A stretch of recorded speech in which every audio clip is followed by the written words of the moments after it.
Audio check. 1, 2. 1, 2, 3.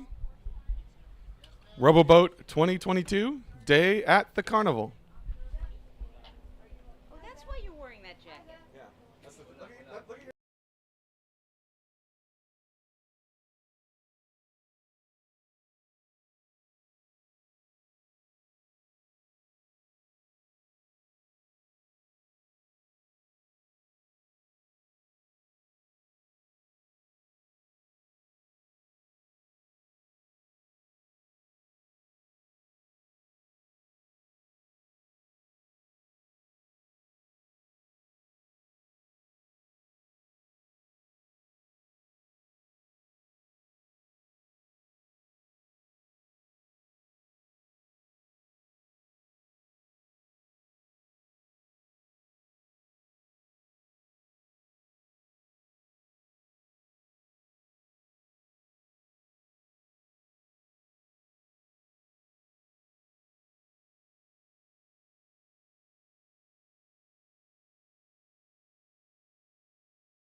All right, Roboboat ITSN is in the water getting set up to start their run, and I recommend that if you're here on the site to come and pay some attention, because this team has been doing a fantastic job all week, and they will show you how it's done.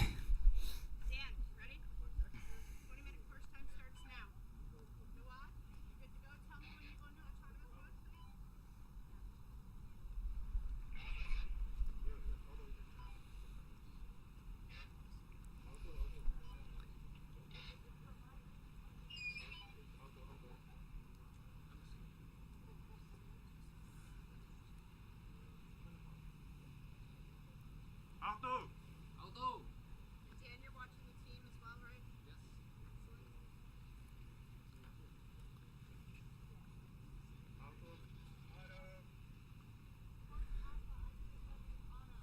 And ITSN has started their run in autonomous mode, heading through this first task, the navigation channel. This is the only mandatory task in the collection, and all the boat has to do is to drive straight through the channel, which it has just completed, and getting ready to enter the obstacle course.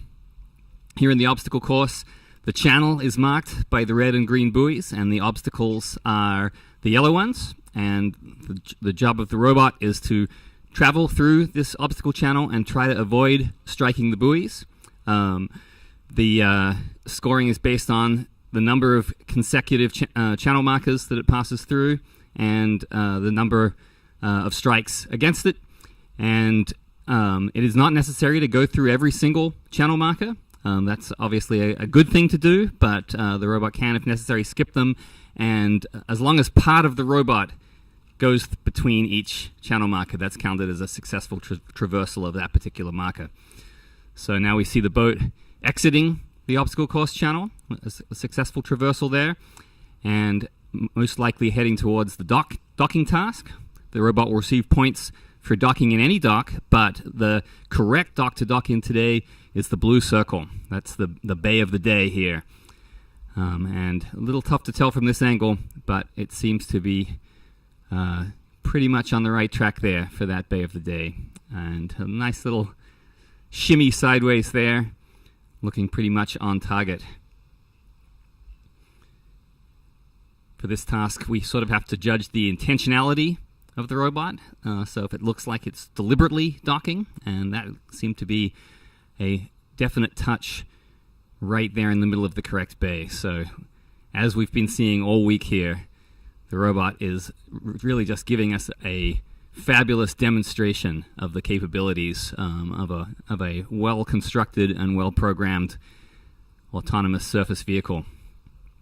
Seems to be headed next for what we're calling in this carnival-themed Roboboat the Fetch Snacks. This is a speed time challenge.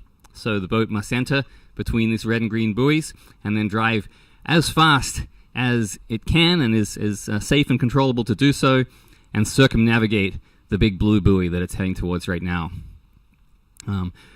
As with all of these tasks, there are partial points for all sorts of activities that it can do, but the full points, it has to go around this blue buoy, and it seems to be doing just that.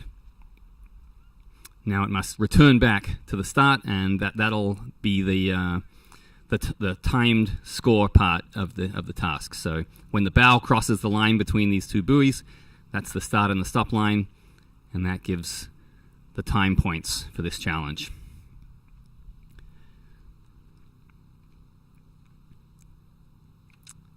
In past runs, it's headed next to the Water Blast Challenge. This challenge is basically to assess the robot's ability to keep station, to hold itself in more or less one place while it performs a task. So here its job is to squirt water, and in the center of that target there's a tube, and when the water goes in, there's a little float behind that will raise up. And I'm told from the technical director that if you're completely on target, you can fill that water container and raise the float in about 6 seconds of water squirting. So that's fine, if you're on the ground and in one position, but of course it's much more difficult to hold station out on the water where you have currents, you have wind, where any control input has some drift associated with it. So this is actually a very difficult challenge. In fact, this is considered the most difficult challenge on the course, because as you can see, you can squirt a lot of water near the target, but only the center counts for raising that float and achieving the maximum points. So the strategy here, the team told me yesterday, is just to keep the robot in more or less the same place and keep that water on target. And the robot is not going to attempt to assess the condition of the float. It's going to just have a timer. It's going to try and direct as much water as possible on target for the length of that time, and then it'll move on to another thing. Because when the team is programming the strategy for the boats, there's always a trade-off. There are always trade-offs in engineering, and in this case, a score trade-off between fully completing this task and then the time on the total course, because there are a lot of bonus points for completing the course within the shortest possible time.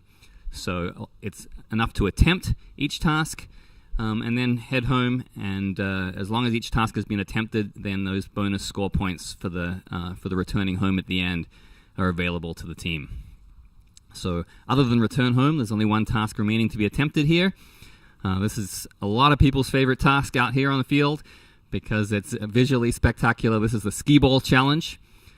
The robot has 3 balls to throw at these targets, and the maximum points are given for getting the ball through the purple frame and into one of the purple buckets, but partial points are awarded for if the ball ends up in the lip of the Skee-Ball game, or indeed if it goes through the purple gateway at all. So the boat here approaching the Skee-Ball challenge, and we could get a good look at it here from shore, showing the status light on the boat is blue. This boat's status light turns blue when it's in autonomous mode, so that we can all verify through the entire run that it's operating fully autonomously. And yes, great shot. There we saw a ball go into the lower bucket. Unlike the real Skee-Ball game, all the buckets are scored equally. Yesterday, we saw a fabulous finals run where it got all 3 balls in the lower bucket, but that looked like two lips in one bucket. And now it's going to start heading towards the final challenge in the run, which is the return home, which is designated by the gateway marked by the 2 black buoys. And that's a run. So once again, just a fabulous run. Every single task on the course attempted. Points most likely scored on every single task. We cannot announce scores until the judges have had a chance to confer, which will occur later today. But the teams are able to estimate what sort of score they got by watching the robot's performance. And so now ITSN will have the decision to make. They have plenty of time left in their time slot, so they have to choose now, was that a good enough run, or will they zero their points and start another run, because in the final sequence, only the last run is scored. So unlike semifinals where and qualifying, where the best run is scored in a time slot, now they will confer among themselves and decide, do we keep that one, keep those points on the board, or shall we use our remaining time to have another go?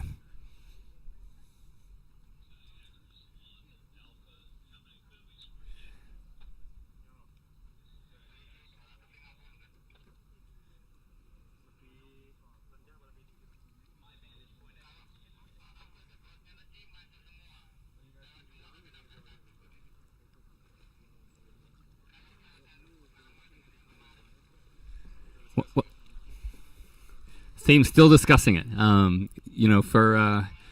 think for a lot of us, we're just very, very, very impressed by all the runs this team has done. I think there's a lot of people here that would be happy to keep that run, but this team knows they can do better. They have done better so far this week, so it's possible they'll run again. So the trade-off for this team is that they can do better, but that they have a higher time bonus at this run. And so the trade-off is, could they score enough more runs to give up that time bonus? Yeah, that's very interesting. I thought when I was talking through the water challenge, it seemed like the timer was shorter. I think they might have shortened that trade-off that I mentioned. They might have shortened the time they spent on the water blast challenge in order to rake in those extra full course time bonus points. So that's a possibility there. We'll see what they decide. Yeah, we're waiting for them to make a decision. Kelly, am I correct in saying that they do have one more finals time slot this afternoon? So weather permitting, they'll also have another chance to exceed this score, because of the 3 finals time slots, the best one is selected. So they can keep this score on the board and then try again in their 3rd time slot. So it's a big strategic decision for them here. Regardless of what they decide, the boat has been positioned there at the start again. So if they choose to pull the trigger on another autonomous run, they're ready to go pretty much at the instant that decision is made right now.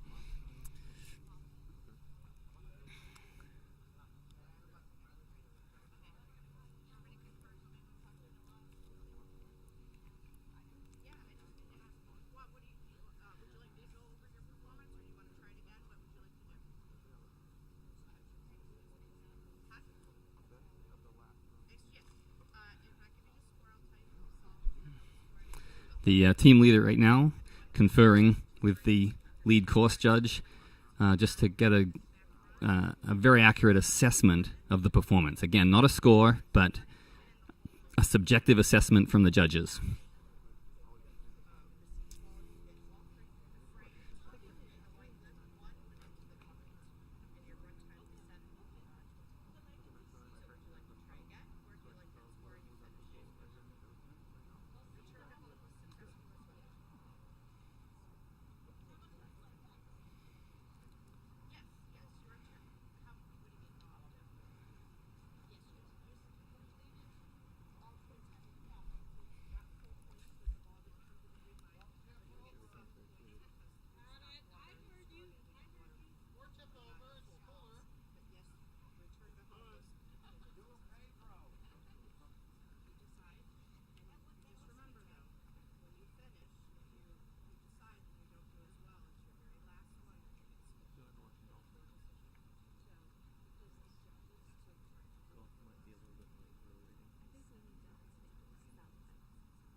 And it looks like they're keeping that run.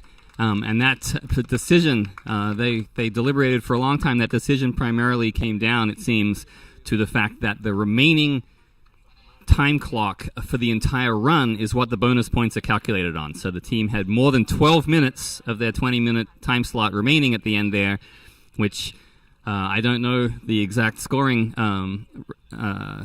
rubric, but that's a very large time bonus, I think. So I think that they ended up pretty happy with that run, and they will most likely pull the boat out.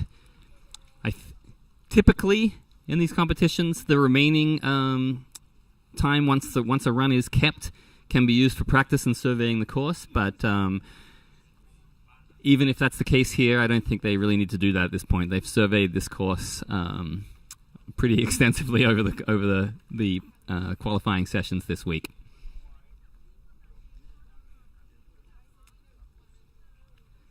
I'm not sure about the finals order today, but we do have 2 new qualifiers. Yesterday we had ITSN, of course.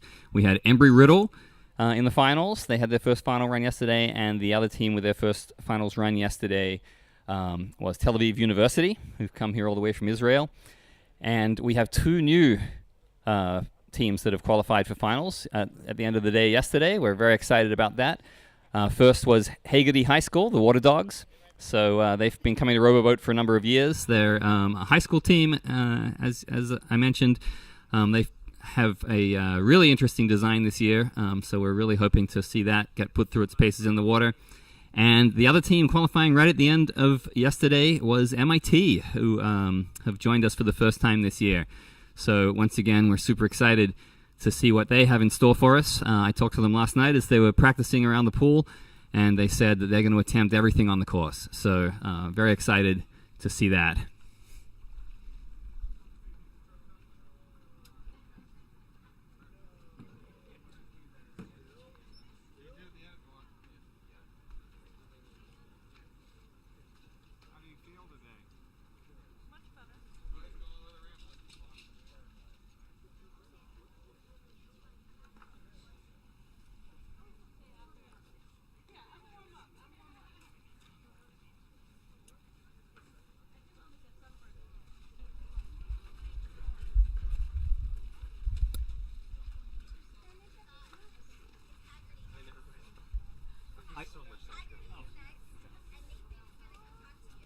Sweet.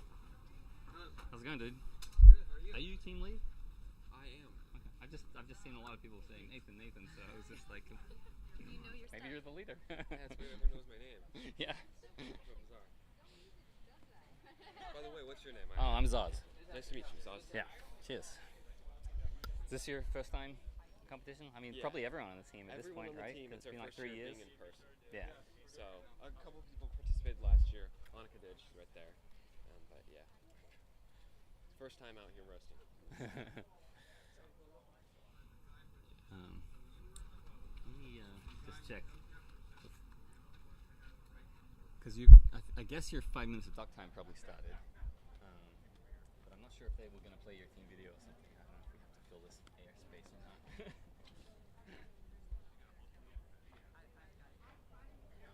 It's going to be a quick one. I think they're only doing one. Okay, yeah, no worries. We should talk about all that stuff on the air. I like that. Yeah.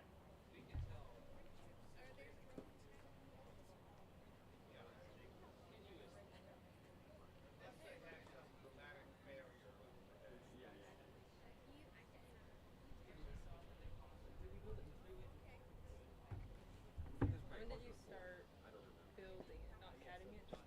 Well, CAD is pretty good. We started, but not really. And we didn't really start until we started doing full. It was probably about 3 months. After exam week. Well, no, we didn't start cutting it. So. Yeah. Has that duck time started? And that's really like. The judges are ready for it. So not Okay, so not yet. ready. Yeah. Not yet. What time is it? 9. Oh, okay. Their run time will have to start at 9:35. But if the judges get done May and they're ready to go, they can start earlier, but no later than 9:35. So it's sort of Who else needs to know this because I'm not in charge of judging? it's an if-then kind of thing. Is Dan Dietz over there? It's an if-then kind of thing. If Yeah. whichever comes first, judge is ready or 9:35.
Well, if you leave the one, it gives them a little bit more directional for turning and things I like think that. right now we're pretty much just doing differential, Yeah. not principal. That's just another thing to learn. They're all fixed. There's degrees you still can generate a vector in any direction. Yeah. But Yeah. it depends on the wings and you have less power in any direction. That's fine. They're all the same. They're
there are three like competitions that don't do anything, and then the finals, the leagues is what we do. Three meets and then a final. We did whatever we had to do because we couldn't stop.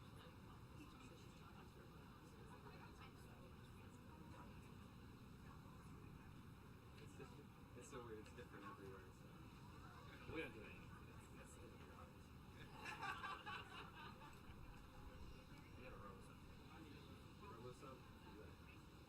That's pretty expensive, right?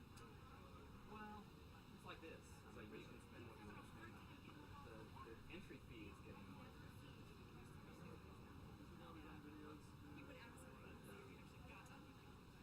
It used to be $500.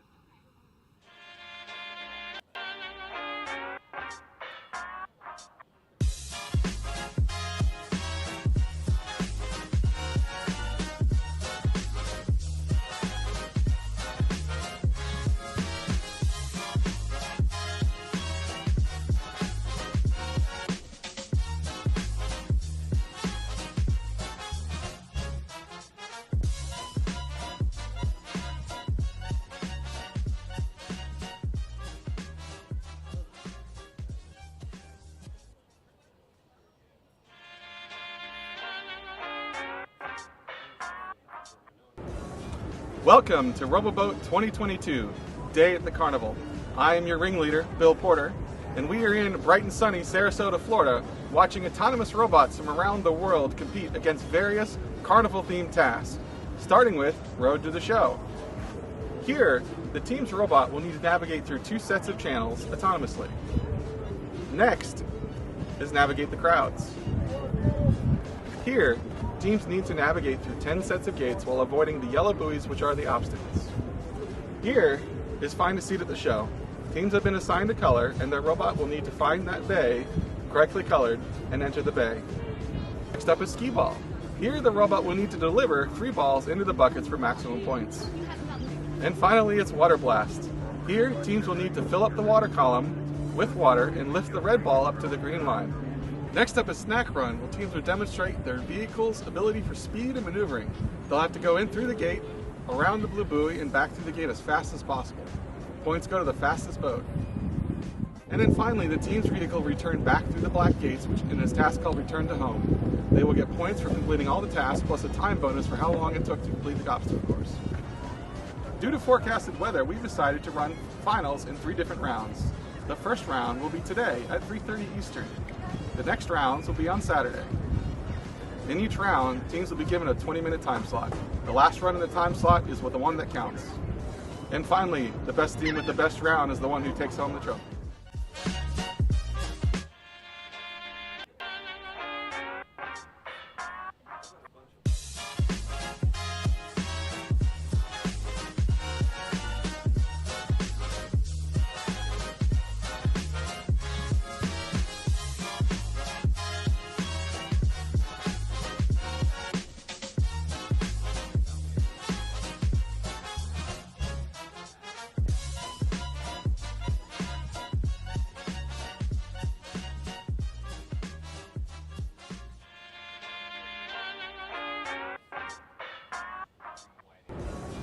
Welcome to Roboboat 2022, Day at the Carnival. I am your ringleader, Bill Porter, and we are in bright and sunny Sarasota, Florida, watching autonomous robots from around the world compete against various carnival-themed tasks, starting with Road to the Show. Here, the team's robot will need to navigate through 2 sets of channels autonomously. Next is navigate the crowds. Here, teams need to navigate through 10 sets of gates while avoiding the yellow buoys, which are the obstacles. Here is find a seat at the show. Teams have been assigned a color, and their robot will need to find that bay, correctly colored, and enter the bay. Next up is Skee-Ball. Here, the robot will need to deliver 3 balls into the buckets for maximum points. And finally, it's Water Blast. Here, teams will need to fill up the water column with water and lift the red ball up to the green line. Next up is Snack Run, where teams will demonstrate their vehicle's ability for speed and maneuvering. They'll have to go in through the gate, around the blue buoy, and back through the gate as fast as possible. Points go to the fastest boat. And then finally, the team's vehicle returned back through the black gates, which in this task called Return to Home. They will get points for completing all the tasks, plus a time bonus for how long it took to complete the obstacle course. Due to forecasted weather, we've decided to run finals in 3 different rounds. The first round will be today at 3:30 Eastern. The next rounds will be on Saturday. In each round, teams will be given a 20-minute time slot. The last run in the time slot is the one that counts. And finally, the best team with the best round is the one who takes home the trophy.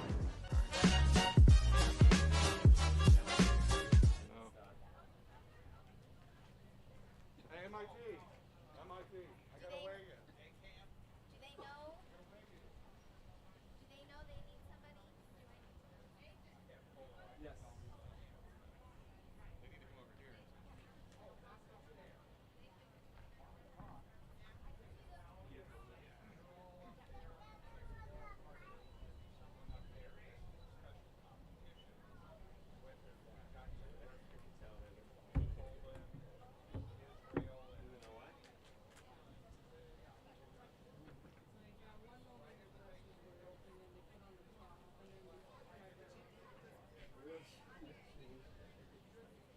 They need to come over here.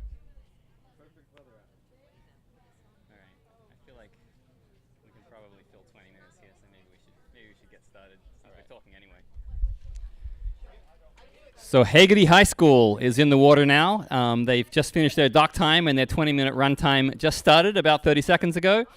And so if you're here on site, the boat is a little bit occluded by people right now doing some last-minute checks and work on it. But if you can have a peek at it here on the side of the water, very, very interesting design. Probably the most interesting design, most interesting naval architecture design here in the competition this year. Sort of a circular design, 3 azimuthing thrusters under the water, and the whole thing, you know, in keeping with the carnival theme this year, really reminds a lot of people, I think, of the teacup rides at Disneyland. So I have Nathan here on the commentary desk with me. Welcome, Nathan. Tell us a little bit about what you were thinking designing the boat this year. So we always do something really interesting when designing our robots. So most of the year we're an FTC team, which is First Tech Challenge, if you're not familiar. And every year we always have a really strange design. So most recently we just got back from the World FTC competition, and our robot had 3 wheels and drove like a trike. If you're familiar at all with FTC, you'll know that's very strange. Our robot was also extremely light. It was only 9.5 pounds, which again is really strange.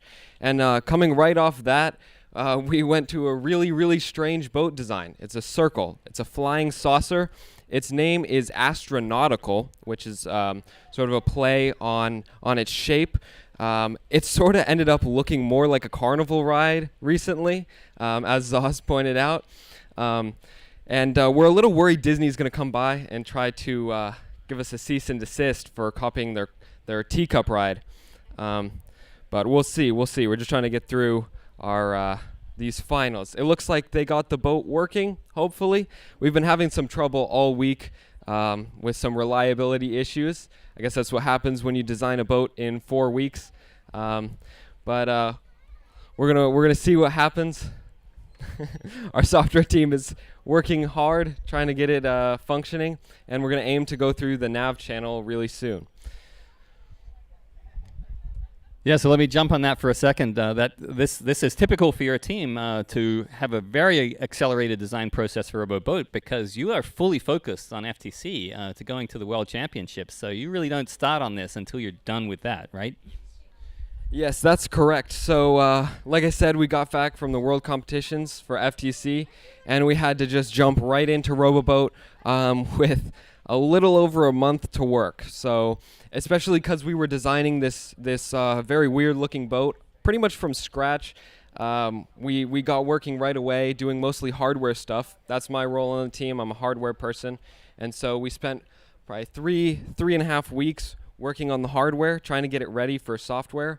And then by the time we were done with that, it was just about time to come down here to the competition. And so by then, we had to hand it off to the software team, who has been working extremely hard all week, trying to get this to work. So a lot of our difficulties have come from there. But hopefully it'll be working today. Yeah, so this is gets at another problem that many teams face in these competitions, which is that a lot of times the software people, software is very, very important in this competition. The software is what makes the robot autonomous. But a lot of times the software people have to sit around and wait till the hardware's done. But in your case, I'm told that there were some simulations that the software people were able to work on to sort of give them a little bit of a head start on the hardware.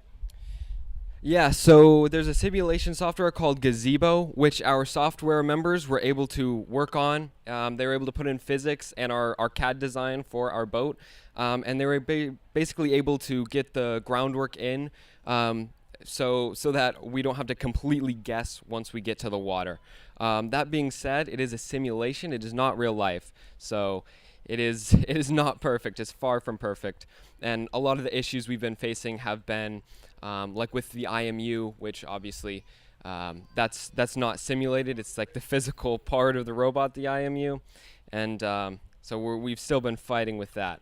But Gazebo was a huge help getting our software people ready, being able to familiarize themselves with the boat and make sure we're not going to sink upon putting the boat in the water. Yeah, one little story about that. So as part of the suite of competitions that we run, we also run a competition that's like this but bigger called Maritime Robot X.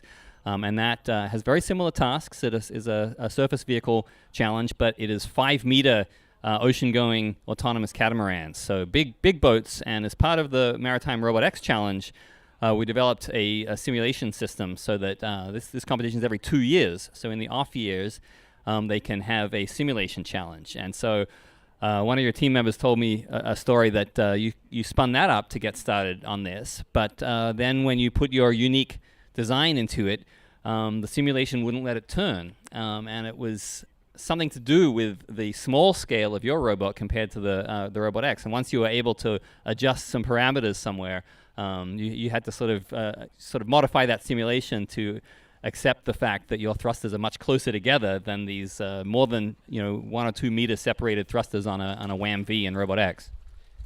Yeah, like I said, the simulation is not perfect. One thing we discovered is if we put too much power on the motors in the simulation, our boat starts to fly. It might look like a flying saucer, but it doesn't work like one. It's not supposed to fly, or at least I hope it doesn't start flying anytime soon. That'd be a little worrying.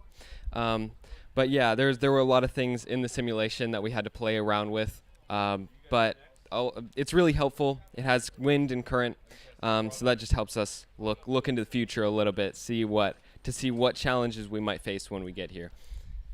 And your hull, minus all the propulsion hardware and the sensors and so on, the hull itself is almost light enough to fly, as I understand it. Tell me a little bit about the unique fabrication process that you use to manufacture the hull of your robot. Yeah, so the whole of our robot is made out of a big chunk of foam that we cut on a CNC hot wire machine. It's a 3-axis hot wire machine, which means it can go forward, backwards, up and down, and it can turn.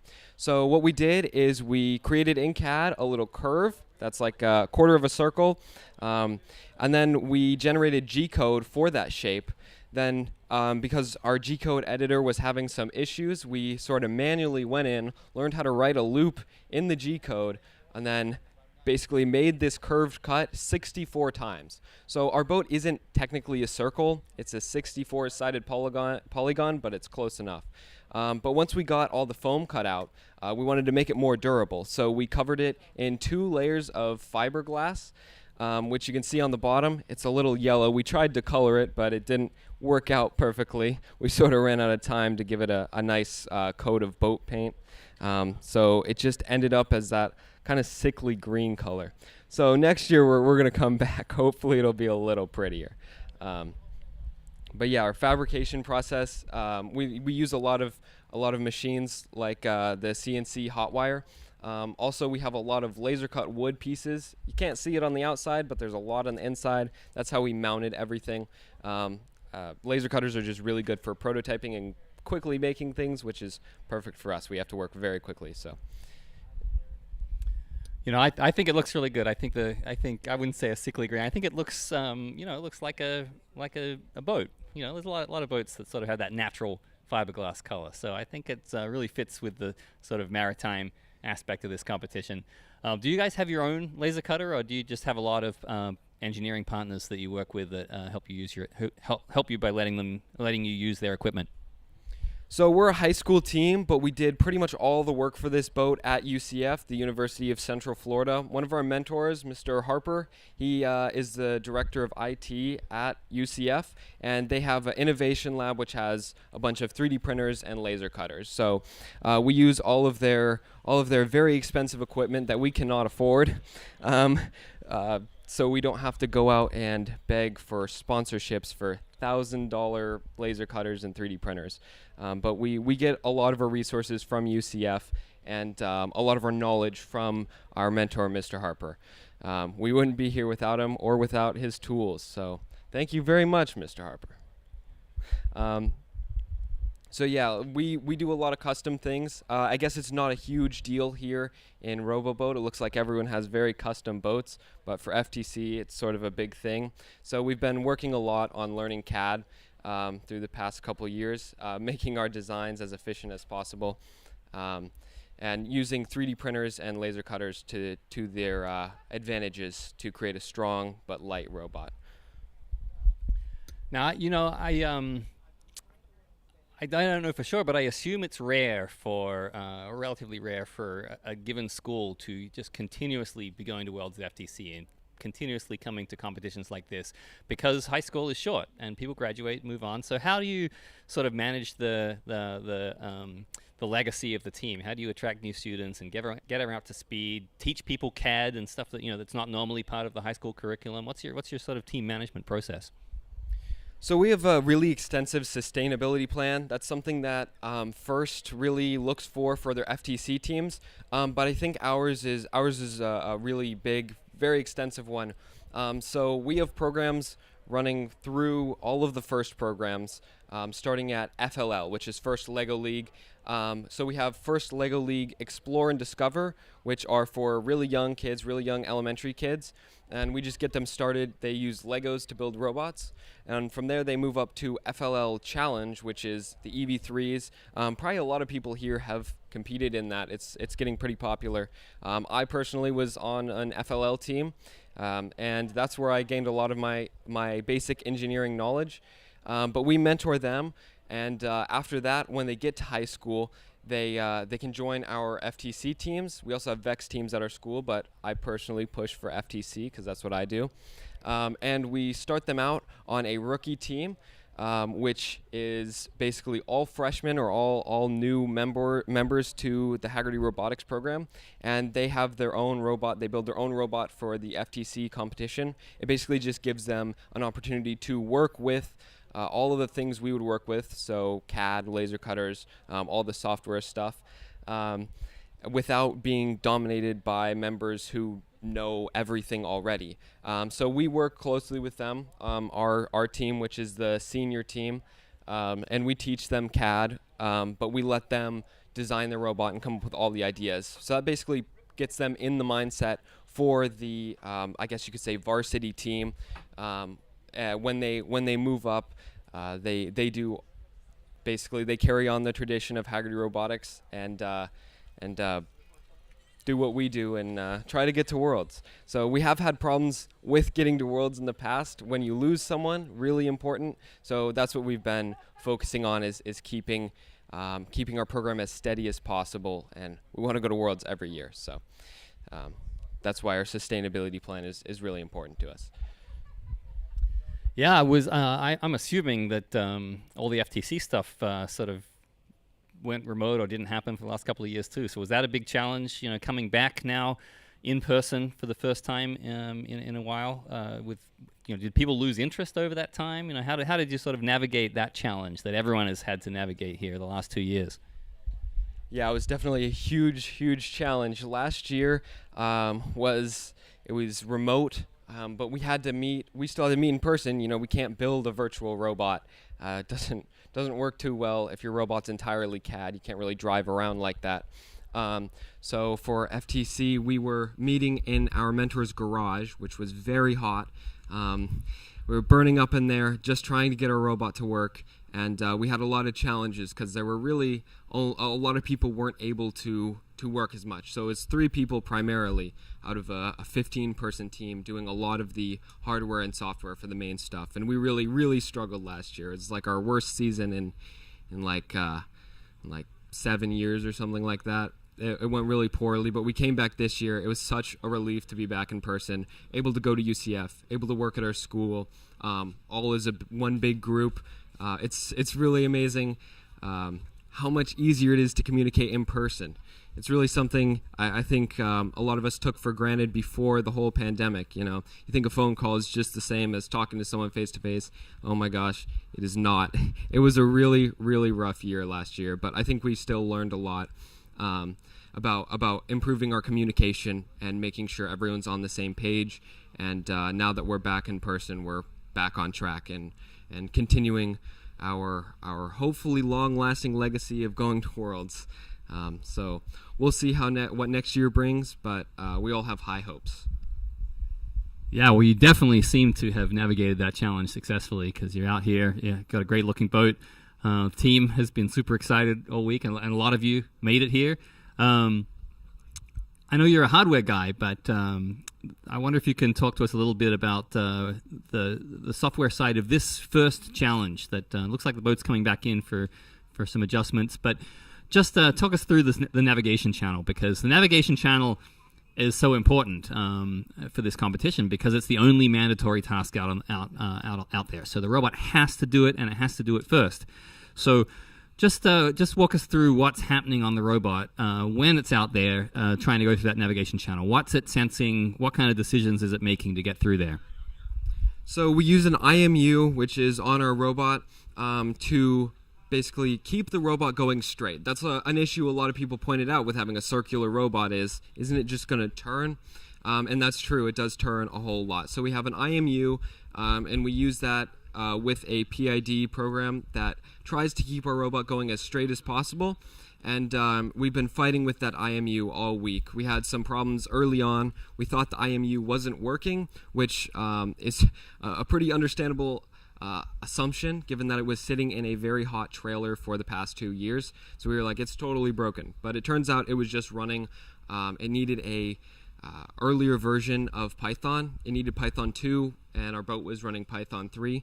So eventually, once we figured that out, we were able to put a second computer on board the robot and get that working. But since then, we've been trying to tune it, trying to get points in so that we can go through the navigation channel accurately.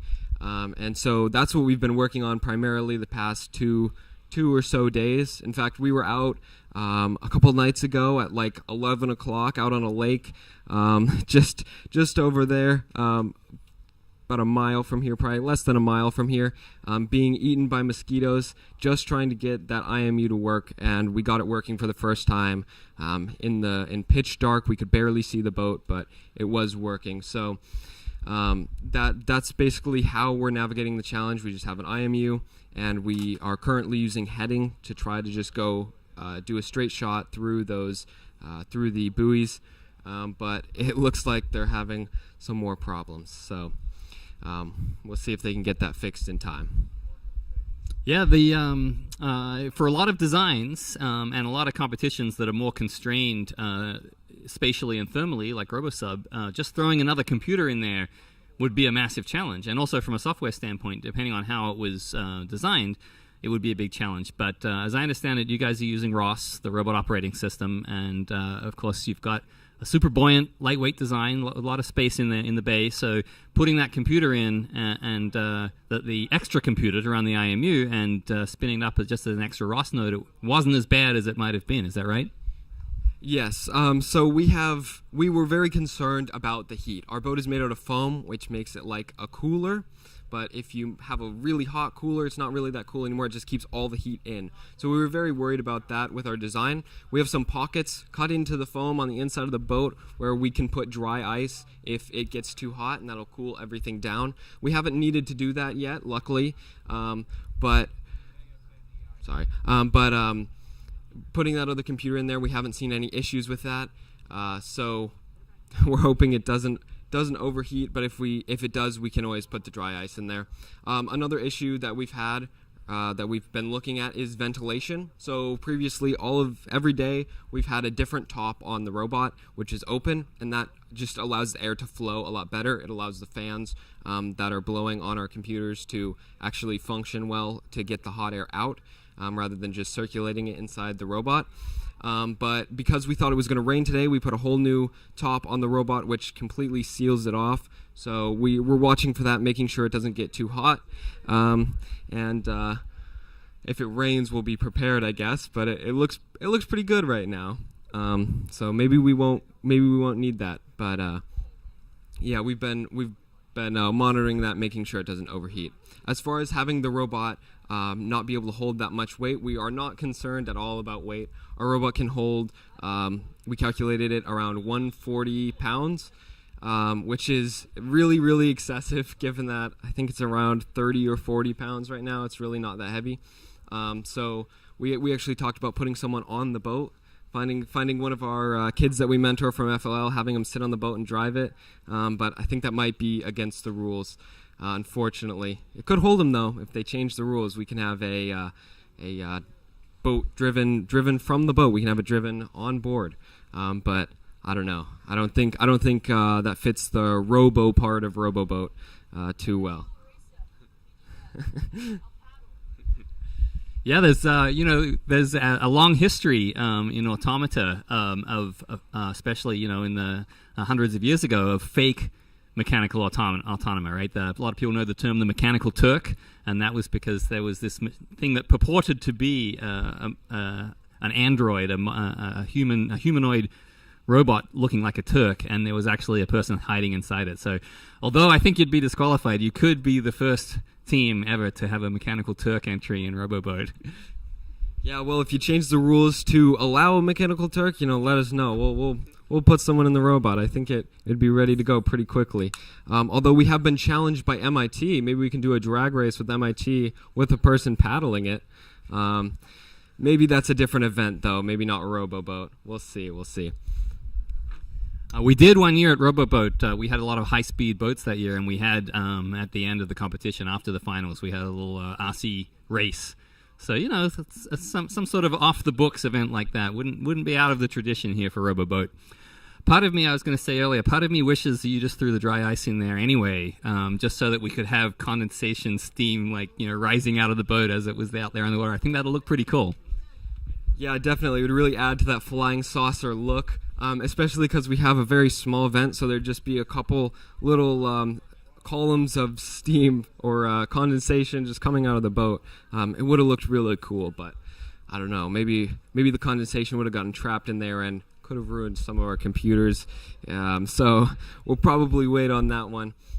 Maybe next year. A lot of our robot is planned to be something we can fix in the future. We didn't reach our full potential with this robot this year, given the short amount of time we had to work on it. So we really want to get it to a point where it is, extremely maneuverable as we designed it.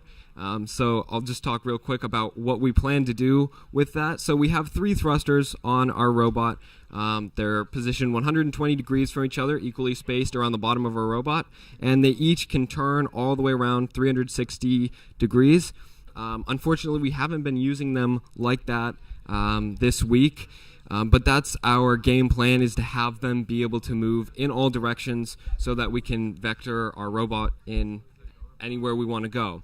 The whole idea behind this was for the challenges where you have to stay still. So the Skee-Ball and the water shooting challenge, because we notice if there's a lot of wind on a traditional boat, you'll get blown to the side, and maneuvering back to the right spot can be kind of tricky. It's sort of you got to do a whole big turn. So that's why we made our boat a circle and had those turning motors, is so that we can easily reposition ourselves without worrying about turning the whole robot. So that's our plan for next year. We also wanted to have a mode with those motors where they all point outwards and are able to keep the boat completely, perfectly still, no matter what the current or the wind is doing. And that will help tremendously with many of the challenges, and it will also help us hopefully position before we go into some of the challenges as well. We've had that problem trying to get someone to drive just to the perfect spot to start our autonomous, and then having the boat just drift slowly away as we try to get it to start.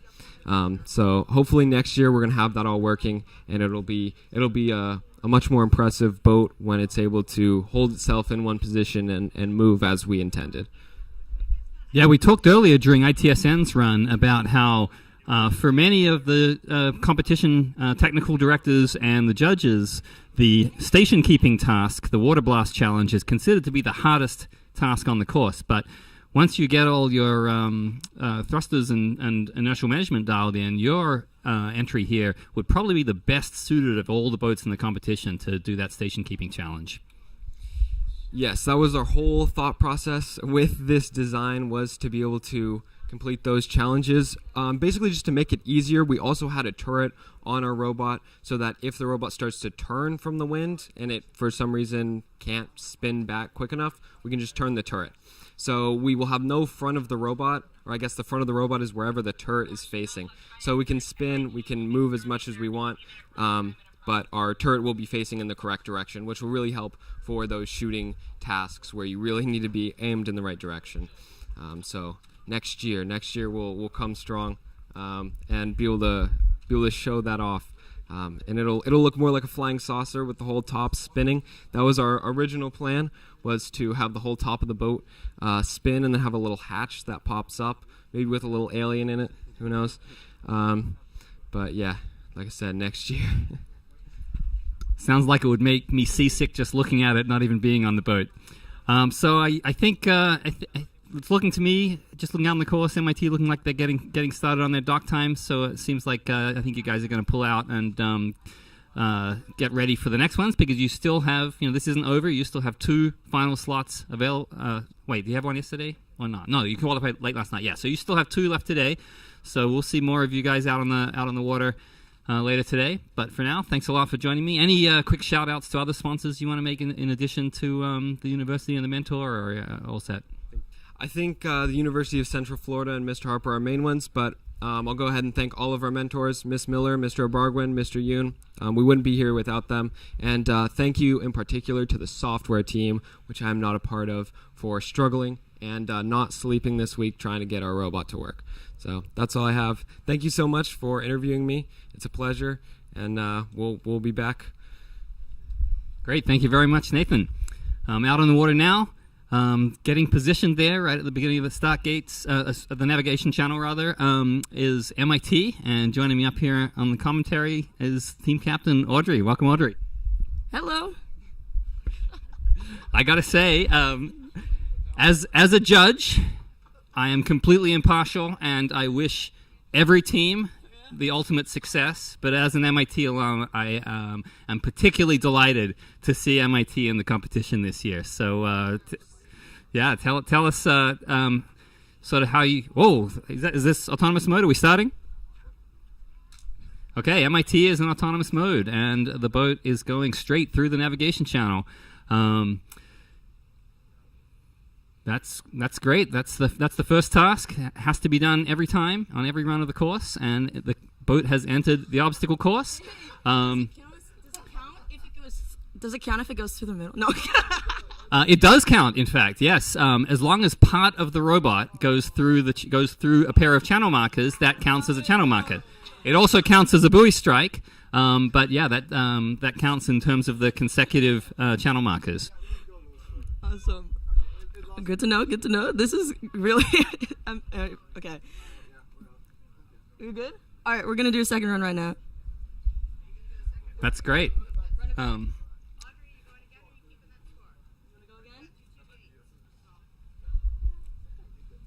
Judges are saying that was navigation channel plus 2 obstacle gates.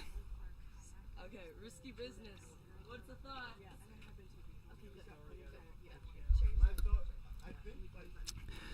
The team discussing right now what to do next. That's one of the hazards of having the team captain up here on the commentary desk, is that they're being distracted. No. Well, we apologize. We don't mean to distract you from the serious business of robot boat challenges. So.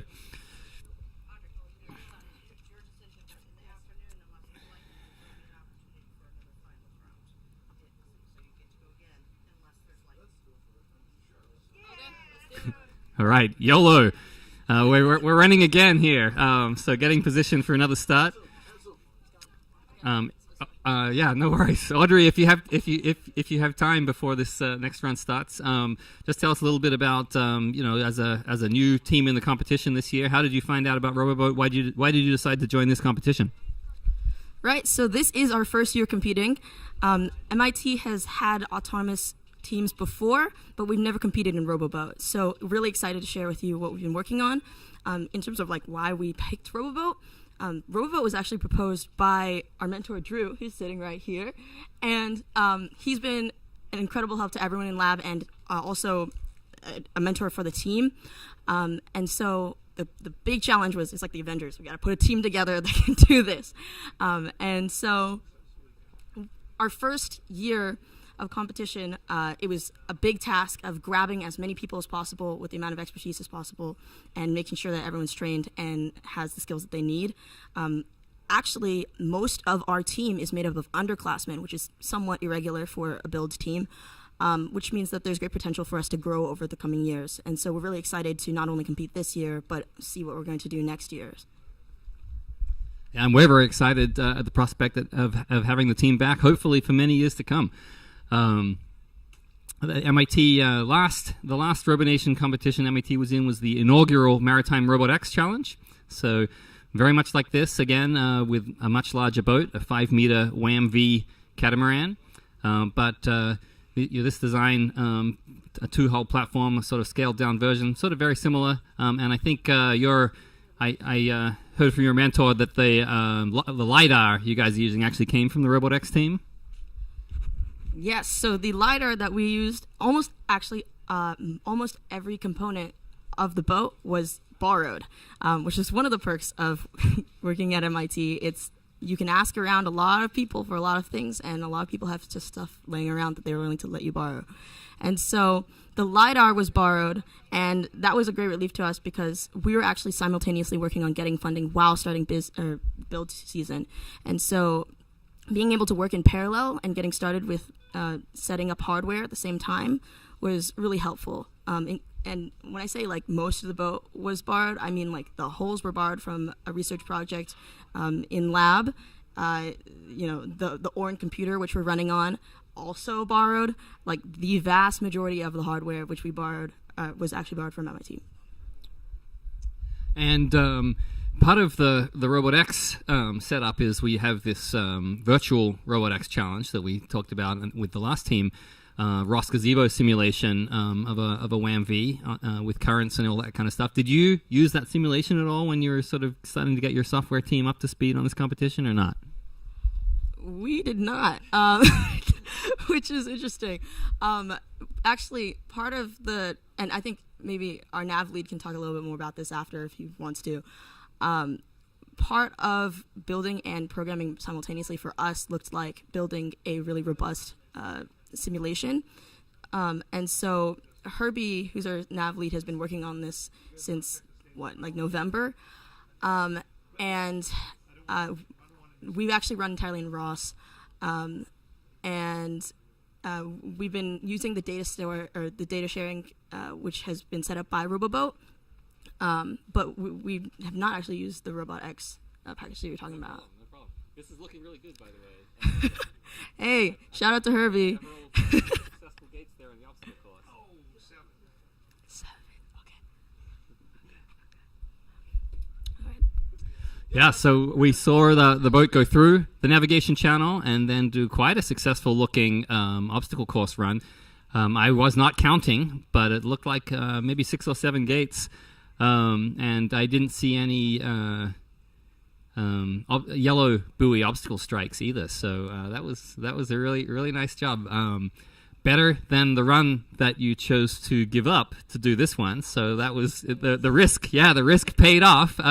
What do you think now? You know what? I think that until recently, we've been having a lot of trouble on the software end. We're a mechie heavy team, but a lot of the testing that we've been doing happened in the Hyatt. It's just a hotel nearby, and so I'm really thrilled to see it working. Obviously, like the lighting conditions are extremely different during different times of day, and I don't know if you can see it quite, but we had a problem where the camera was too bright, and Herbie and I are messing around with it, trying to figure out, okay, how do we make this darker, like change the shutter speed, change the ISO, and such a low-tech solution. We were like, put sunglasses on the camera. And it looks like that's working pretty well. Even though it's not even polarized sunglasses, they are sunglasses we grabbed at a Speedway at the gas station at maybe 2 a.m. And so the nice thing about engineering is there's lots of design choices that you make, and there are lots of design solutions that you can make. And so I'm really thrilled to see it working right now, and I'm really glad that the gamble we just made paid off.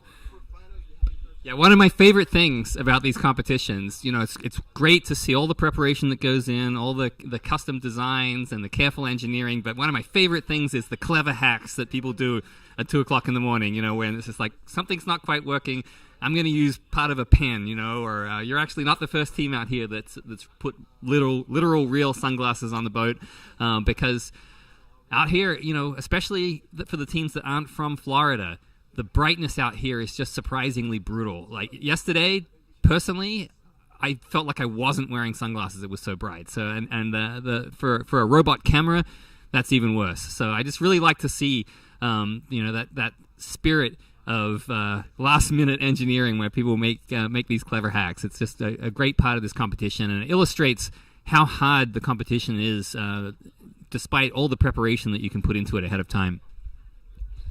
Yeah, for sure. I think a lot of the things that we've learned during this competition is about improvisation.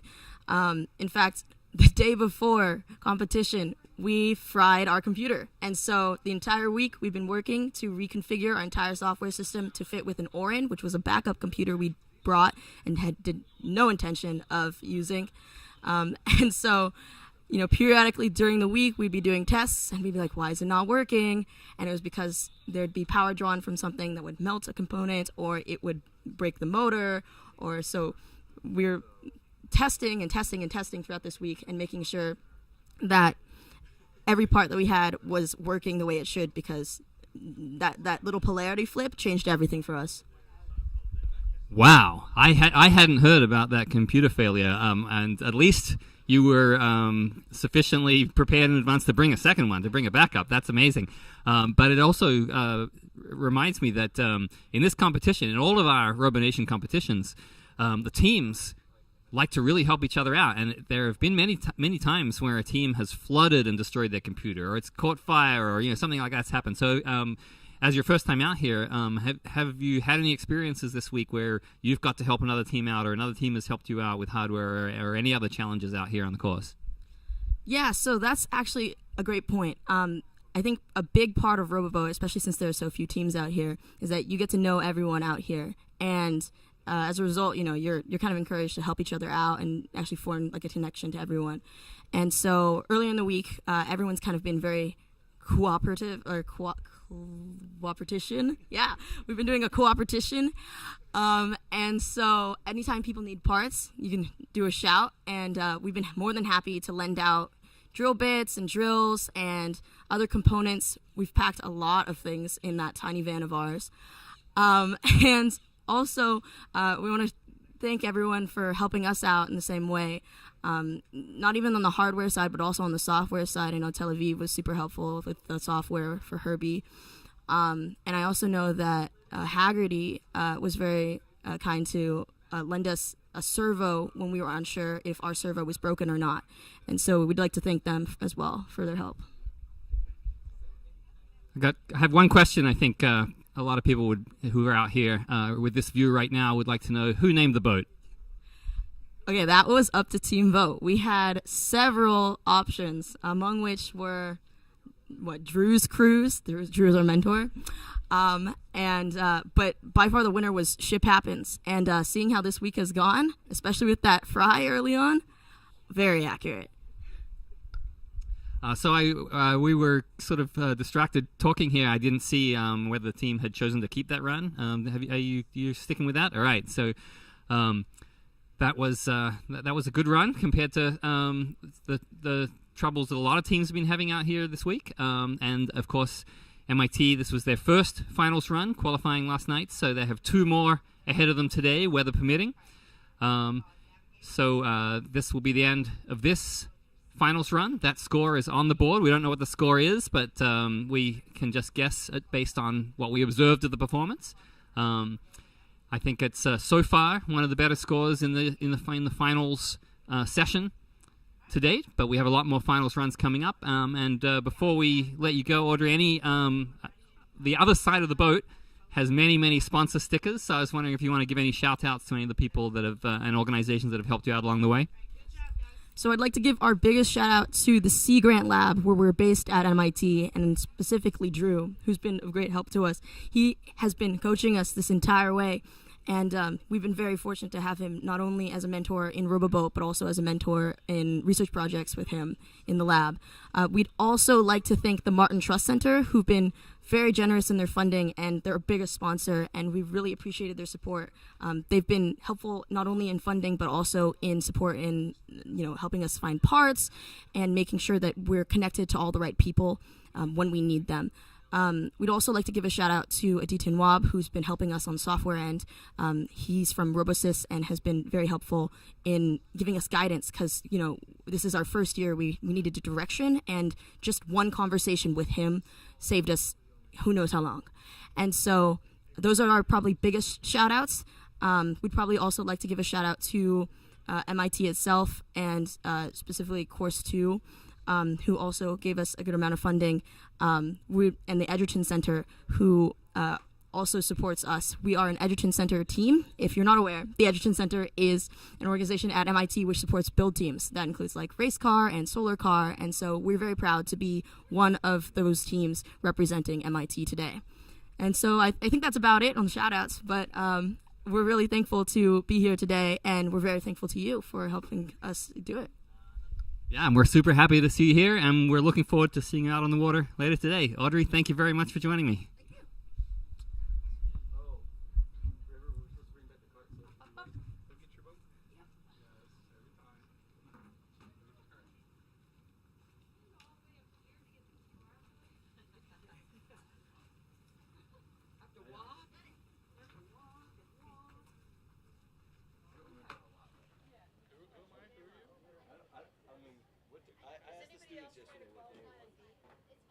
They've been trying, but I have not heard of any progress. Okay, I mean, there's only been 3 teams, so.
What's the color of the day today? Blue. Blue. Thank you. Okay. Woohoo!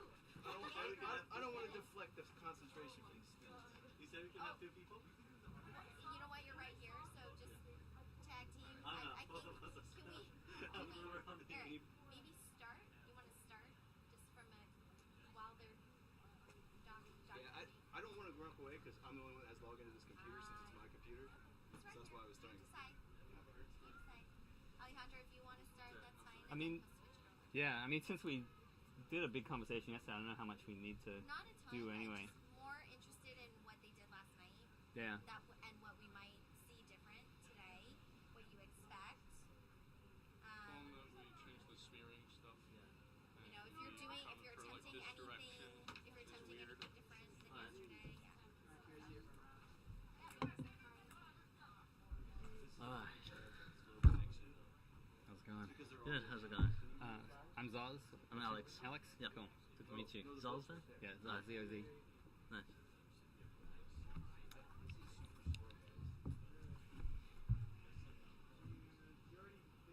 Are we connected by the antenna? Is the antenna connected? Yeah, somebody else is talking at the same time. It doesn't have a connection. I guess there's more interference on the sports field. But that's not necessarily the case. Can we take this and move it like 5 feet out that way? The little antenna? Well, we got some few minutes to try and make it a little better.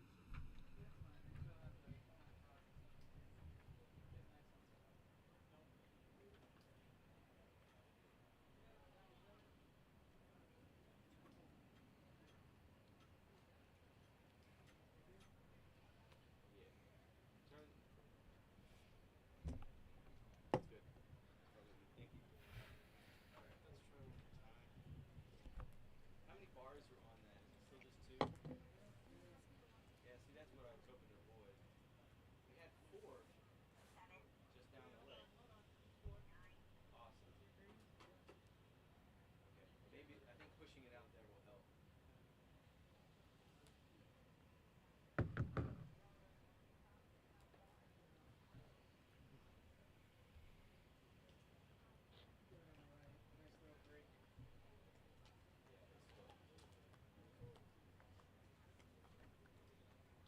So what's going on, Meow? Yeah, are we still in dock time? I think we're still in dock time. Yeah, we're still in dock time. Yeah. They told us we could start doing it, so if you can get stuff figured out, then we go ahead and try it. No promises. How you- We were supposed to do finals runs till 9, and after that, the schedule got fuzzy. Are you doing finals runs all day now, or? I think they said finals were like Finals 9. started at 9. Yeah. I thought it was 7:30 to 9. That was practice. No, practice. That was practice. So I think we're all good. Yeah. So finals are going as fast as we can do them, in the hope that we can get them all done before there's any weather. We're going to try and do another round in the afternoon. Yep, but 1. Actually, yeah, another 1.5 because 2 teams have only had 1 run so far. You remember? Gotcha. Yeah, because like the 2 teams that qualified late yesterday had their first run just now. And we're trying to get them a second round if we can, or an A extra third, round. yeah. Yeah, total of 3. Yeah. We may end up doing parallel finals runs in the afternoon If we can get if we it, need like, to. qualified, right? So. Yeah. Yeah, just run it and see everything looks right, loads up. There's still 2 more teams who need to qualify on things. It's disappointing they're not in the water, but Yeah. Yeah, especially I thought Michigan had a shot, so let's hope so. yeah. Angle it a little to the right. See what happens.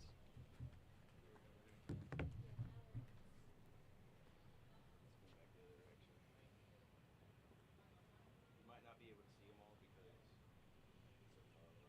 Scott looks different. Did we change any of the spinning? Or what it was. How you feeling? Good, I think we kind of fixed what we So needed while to. you're setting up to Now run, it's just trial and error, pretty much. I think we got it dialed down pretty good. What was not working? Pretty much on the north-south side, it thought it was going, let me think about it. It didn't think it was going as far as it was actually going in the water, so after we finished the curve, it pretty much thought it was only halfway through the curve, so it would just go way out. Was that a GPS issue or IMU? We believe it was an IMU in that because our GPS is accurate, so I think it's something between the frames of references that we got wrong, and we fixed it by just multiplying by pretty much a half the the distance. So How much legacy software do you have in the boat? Or do you just software, do we a clean sheet this year? pretty much we developed a lot of code for this boat. So. I know we redid pretty much the entire electrical system. Because that boat has been around in one form or another for quite a few years. But pretty much got the frame of it and then did everything but else. I just don't know what your team's kind of software versioning and stuff looks like. Yeah. So I think we have some code from the old one, mostly more general stuff. Yeah. But we borrowed kind of the navigation mostly from Robot X, and we implemented that into that robot. This was new from the past few days. And then also the way we get all the LiDAR points, that's also part of Robotics, so we have a whole bunch of that. We had to program the embed module to actually listen to RC controls. There's a bunch of issues we had to troubleshoot and everything. Because we never really started troubleshooting much until we got here, because we were focused on the whole electrical system back there. We had about 2 weeks on this boat, so yeah. At school it was just electrical system, and we got here and we started testing stuff, and it's like the remote wouldn't work, auto wouldn't work, so we did all that, got it fixed. Nav didn't work, got that, got it fixed, and we're hoping it works. It was working pretty well at practice earlier, so. Okay. We have not tested it on the curve with the new values. We got it pretty close this morning during practice, so we adjusted the values to be accurate, and it should be fine on the obstacle course, because now it travels on the map the same distance it travels in real life. Okay. So.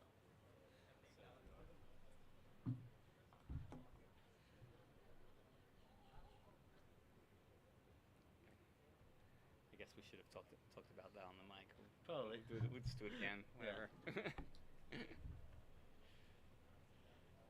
I'm genuinely curious, right? So I'm not asking just for the broadcast. Yeah, no, don't worry. I mean, I think we are the smallest boat in the. Get those thrust to ratio, thrust to weight ratio points. I think we're under 40 pounds. We're probably closer to 30 pounds. Ready. Wait, you gotta get them ready. All right, so Embry-Riddle is in the water setting up for their second final slot. They just, I think, finished their dock time. They're there at the start of the navigation channel, and joining me here on the commentary desk is Alex. Welcome, Alex. Thank you. Excited to be here today. We got a lot of stuff we had yesterday fixed, and we're hoping it goes pretty well today. It's going well during practice, so I think we have a couple more tasks we can actually achieve today. So we're hoping it all goes well. Might have a couple runs. Well, that's what we like to see, more action out in the water.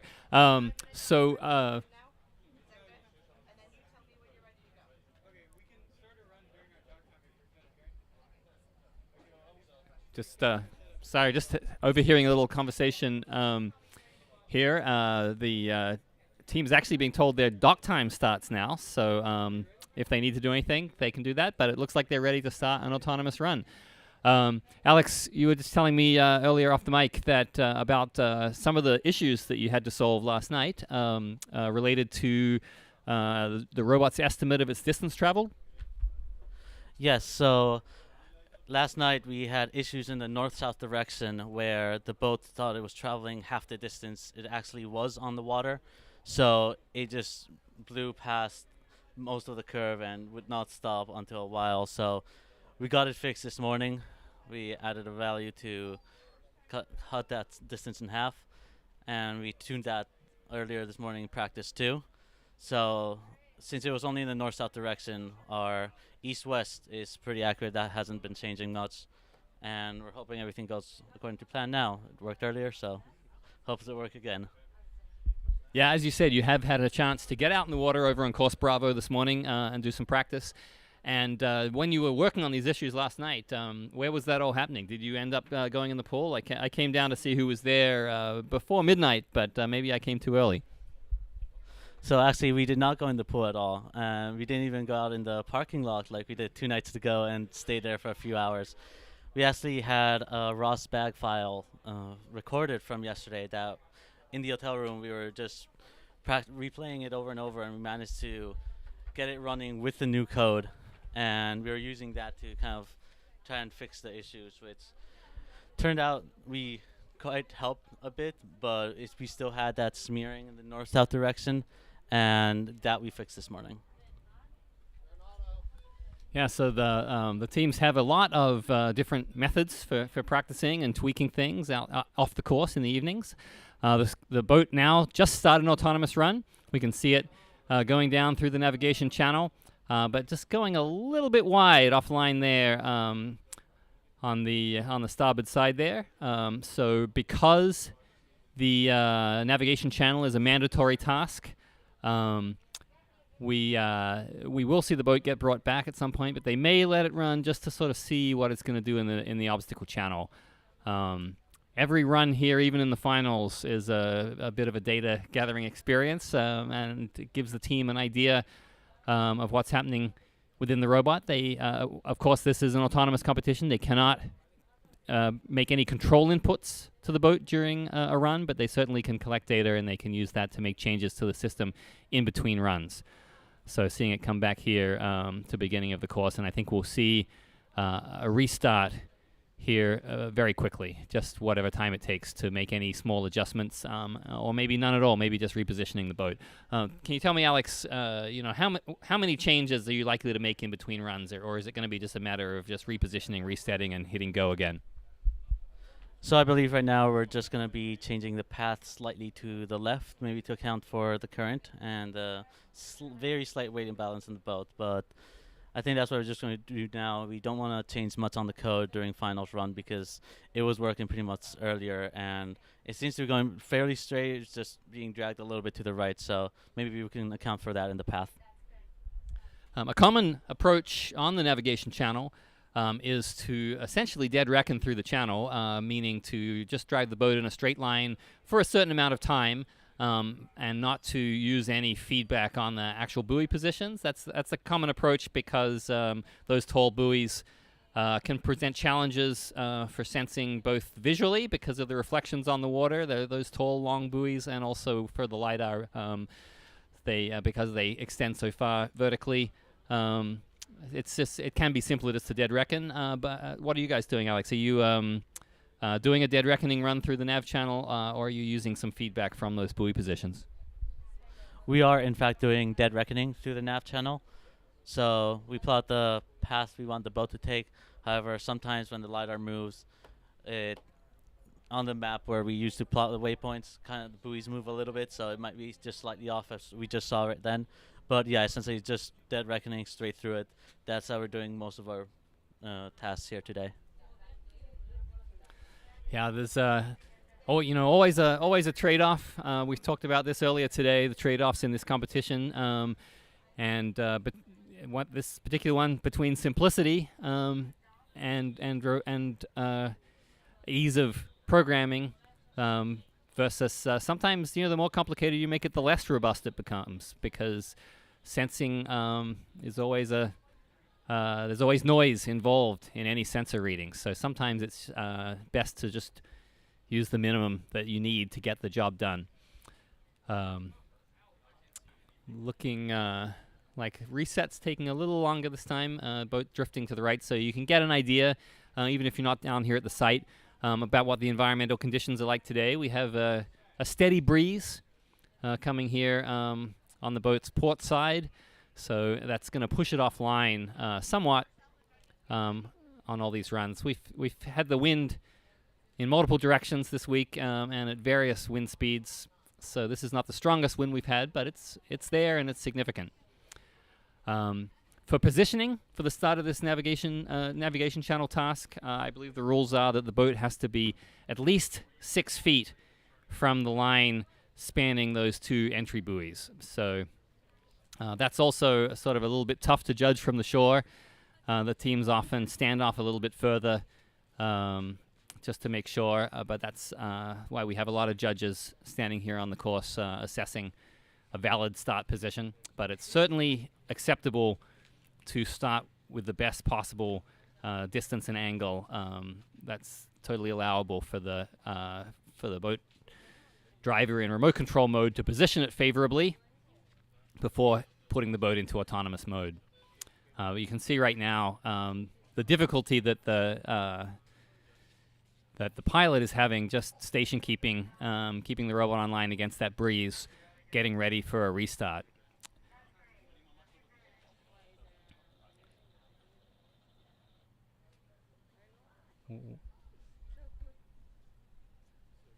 While we wait for this restart to happen, Alex, I wonder if you'd mind just running us through. We talked about it a little bit earlier.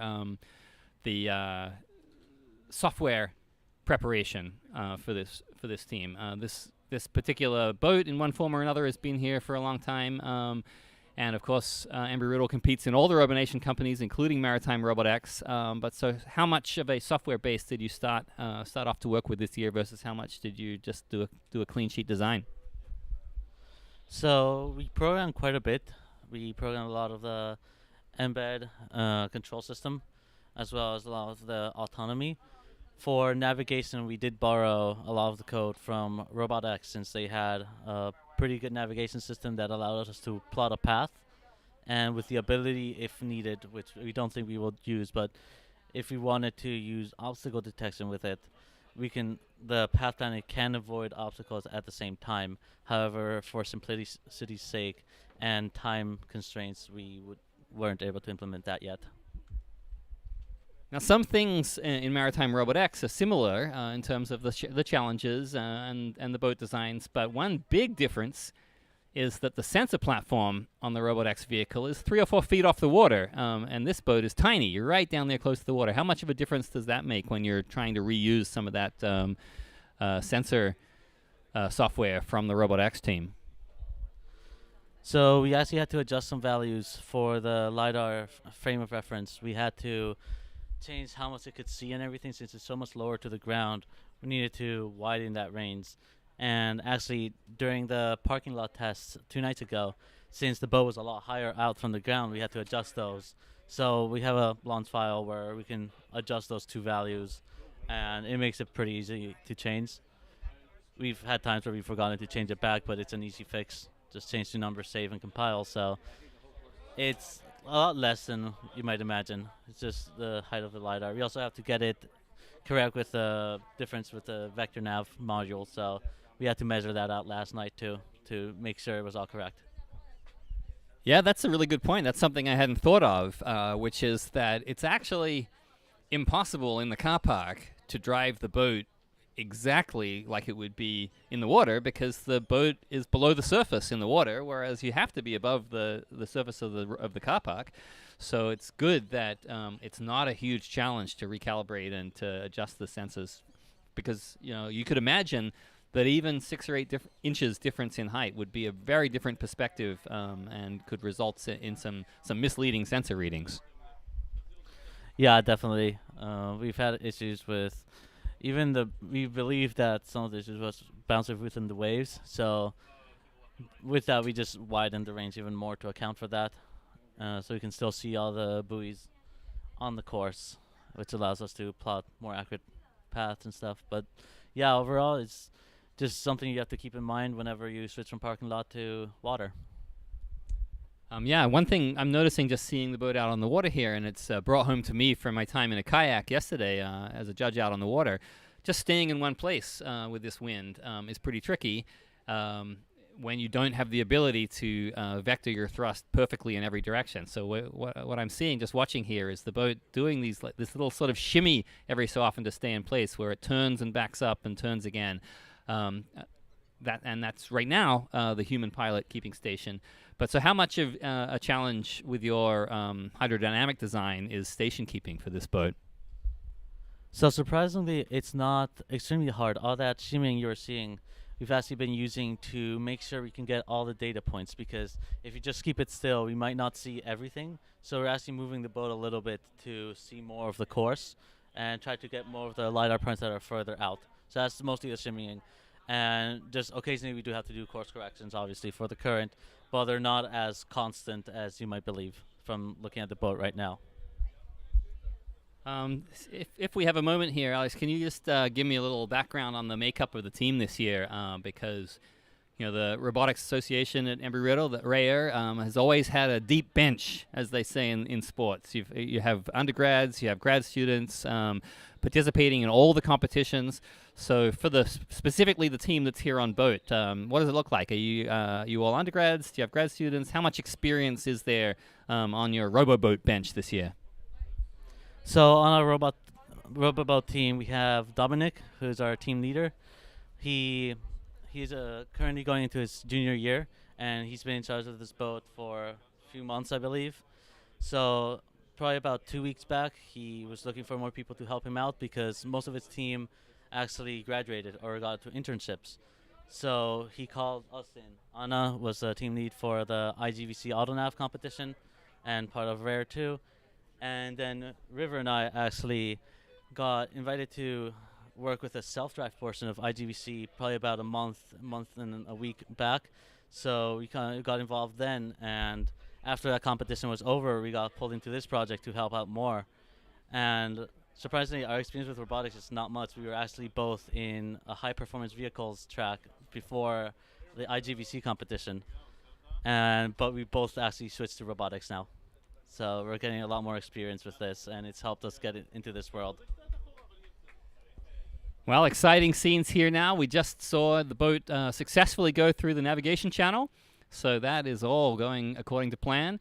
It's entered the obstacle course, seeing a yellow buoy strike right there, but did pass, as far as I could tell, through the first two of the channel markers there. Skipped the third, it looked like, but then now going through the fourth. So the scoring for this task, I believe, is the most important thing is the number of consecutive channel markers passed through. And as I said in one of the earlier runs, passing over the top of a channel marker still counts because part of the boat goes through that channel marker. So that's just to make the scoring really easy and simple. If part of the boat goes through the channel, then it's a pass, and if none of it goes through, if it bumps the buoy from the outside, it's not a pass. But the perfect run is to not bump any buoys, but certainly partial scores are awarded even in the case when the buoys are bumped. Now heading towards the dock, and the color of the day today is blue, and I don't think we're switching up shapes this year, so blue and blue circle are equivalent. But looks like we've passed the docking challenge. There is no set order for the tasks to be completed in, so it's totally possible for the robot, depending on how its planning algorithm works, to attempt tasks in a different order from what we've seen before, or in fact to go back and try again. You can imagine an optimized path planner where the boat attempts the tasks that it knows how to do and within a certain time, and then if it still has time remaining, goes back and attempts again. So that looks like maybe an attempt at the Gathering Snacks challenge, but unfortunately just passed to the outside of that red buoy. So that wouldn't have started the timer for the Snacks challenge, because that timer starts when the boat passes between the red and green buoys. Seeing the boat circling around now. I can't tell if it's still in autonomous mode. Is the light working, Alex, for the status light? We actually don't have the status light anymore. We were informed that we did not need it, so it was giving us some issues, so we just removed it completely. Yeah, I knew it wasn't on yesterday, so that's unfortunate for the spectators, but not mandatory for the competition. But I guess one clue is if we can see see whether anyone is touching the remote or the computers. The teams for the spectators here, the teams have to have all hands off the. Yes. All right. That was a successful dock in the dock of the day, the bay of the day, the blue circle. So we are still in autonomous mode. No one has their hands on any of the controls. And we are waiting to see if the boat is going to continue the mission and attempt one of the other tasks.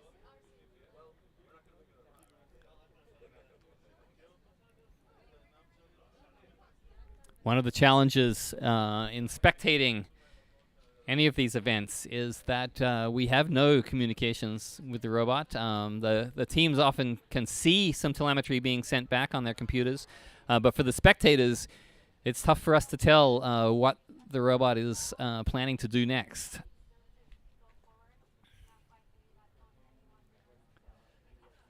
But that's very exciting. I think that's the best run so far that we've seen from you guys. Is that right, Alex? Definitely, yeah. That's the first time we've actually got the docking challenge. We kind of fixed that up today, actually. For the nav channel, I think that's one of the best ones too.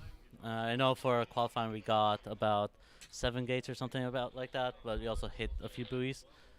However, for the docking, I think that's been pretty good.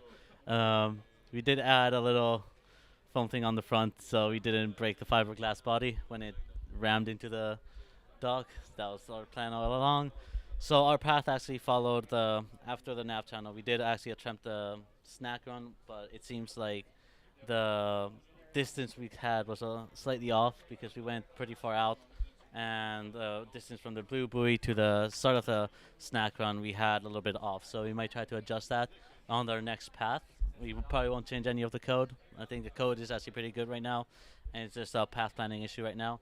And I'm surprised we got the dock. I think that's a good thing that happened. Yeah, that was very exciting. Exciting for us, and it seemed pretty exciting for the team with the cheer that went up here when that successfully happened. So I'm going to guess that I'm not sure if we're still in autonomous mode, but I'm going to guess that whether we are or not, you're probably going to keep that run and get that score on the board because you have one more run available to you later today, weather permitting. Is that right? Yes, so I believe we're in RC mode right now, and I think we're going to keep that dock. I'd have to check with the team, but I think we're keeping that one. I don't know what the judge is saying right now, so we'll see after them what they decide to do. Yeah, once again, we don't have any ability to give you scoring information or relative scores, but we do have, if you're here on site, there is a whiteboard that's, I think, currently in the process of being updated, which will give some idea of which teams have achieved which tasks out on the course, and so you can sort of estimate the score. But just from my observation and recollection, I think that's probably the second best scoring run that we've seen out here in the final sequence. So, Alex, congratulations on that. You must be really, really happy with what you just saw out there. Yes, definitely. Thank you for everything. I think this has been a pretty good run, and we're going to, I guess, try again at the last run of the day if we actually get that chance, and hope it goes better. But, yeah, that was a pretty good run, actually.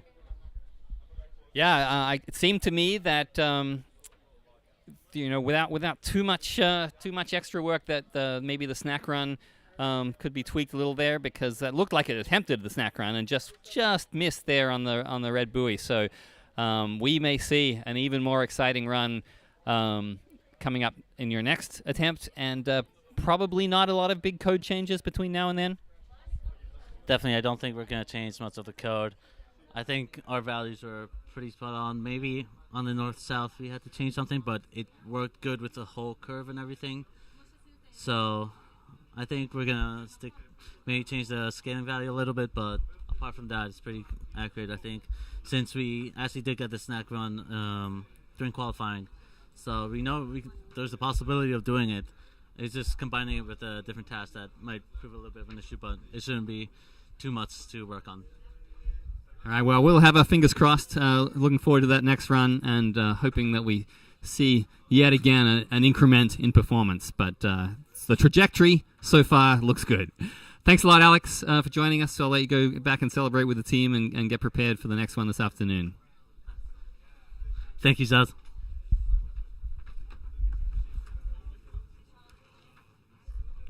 Coming up next is going to be the second finals run from Tel Aviv University, I believe, and they're just back here with their boat getting set up, not in the water yet, so we'll take a break here.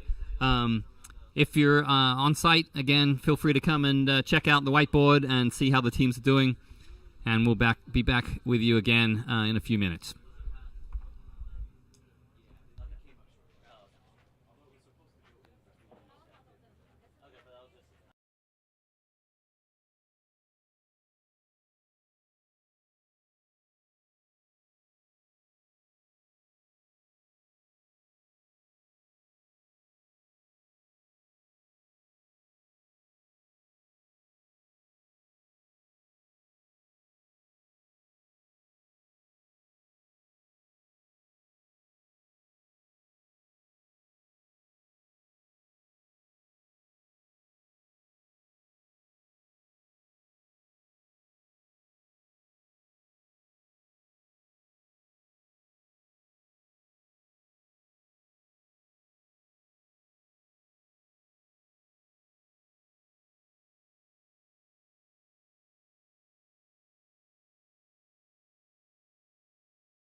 finals run.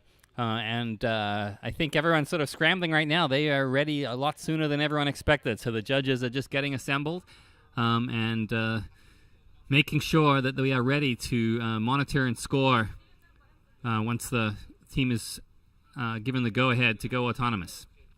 Joining me up here again from yesterday is Noi. Welcome, Noi. Thank you for joining me. Hi, thank you. So I went down to the hotel pool last night to see, the last night of Roboboat, see who was down there frantically testing and making tweaks to the robot. And the Tel Aviv team was down there in the water, in the pool, testing out a bunch of different systems. So how did all that go last night? Actually, we did. I think we did a good progress yesterday. We went to 2 parallel ways, and we targeted a few of our mistakes and errors we've had, mostly debugging code. And it looks like things are working today. So what are we hoping to see out on the water? What does an ideal run look like for you once you press the start button? Well, an ideal run would be to go through the first mission and then jump straight into the obstacle course, which we've already done today in another stage of the qualifications. So we're hoping this would work, as we can see right now. And that's also what we've spoke about yesterday with our cameras that's adjusting our boat and the heading. I see. I'm crossing fingers the obstacles pass. And then when we finish the obstacle course, we change a few things in the code over there. We'll finish it and we will go through straight to the docking. That's one of our issues that I'm crossing fingers that would work. And after which, we're going to go to the water blast, which we know we can do. Nice. We know we can do the water blast, and then we need to go back home, but I don't think that would actually work. Well, it's always good to have aspirations, and it helps us know what to look for, what the robot's attempting. So we just saw a successful navigation channel traversal, and now we're seeing also a successful obstacle course traversal. We're all the way to the end of the course now, and we're still in autonomous mode. So we did just see an obstacle strike, but we seem to have made it through almost all, perhaps all of the channel markers of the obstacle course. And right now, it looks like we might be a little hung up on that last buoy, because it looks to me like the robot is trying to move ahead, but not making forward progress.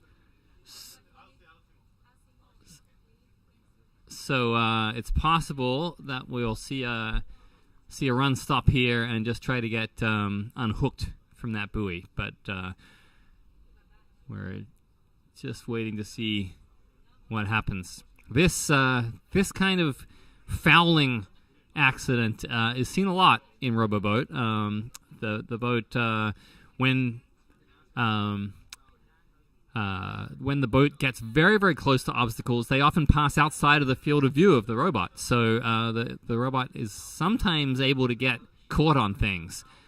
And so it looks like we're having to actually summon a kayaker to come here and free the boat from that obstacle. So that just another thing that underscores the difficulty of autonomous robotics is sometimes the robot can get into a situation that it's just unable to understand what's happening. It's not able to see the buoy that's underneath it, and it has no ability to perceive that it's actually stuck on something other than the fact that it's trying to move and it's not moving. So I think we've stopped here. We're freeing that robot from the last obstacle, but we did see a really good run. So now that's going to be a decision for the team to make, whether or not to keep this run or whether to try again. What do you think is going to happen, Noi? I hope they're gonna continue and go to the docking, because I think we have a good code for the docking. We fixed a few bugs, and we actually wrote the entire script just yesterday. And then as I spoke yesterday, we're using the LiDAR for that. Our major challenge is exactly what you said. When we reach the end of the obstacle challenge, we're looking for something to catch. I mean, the lidar looks for the docking, and sometimes we're just not in an angle and we can't get it, and that's when the robot gets stuck.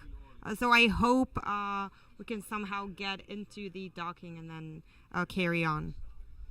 Yeah, well, I think that was just an unlucky break there, that the robot got caught on that very, very last yellow obstacle, because that probably just stopped it from going just a few meters forward to the point where it could see the dock. So just an unlucky break right at the end of the obstacle course there, and not really anything to do with the software systems. It was, it's like they say, that it's a sort of a military slang. Combat always appears on the junction between two maps, right? So you get into trouble just in between two sets of autonomy code, and that's exactly what happened there, I think. And so if we start this again, hopefully the chances are low that it would get into exactly that same situation again.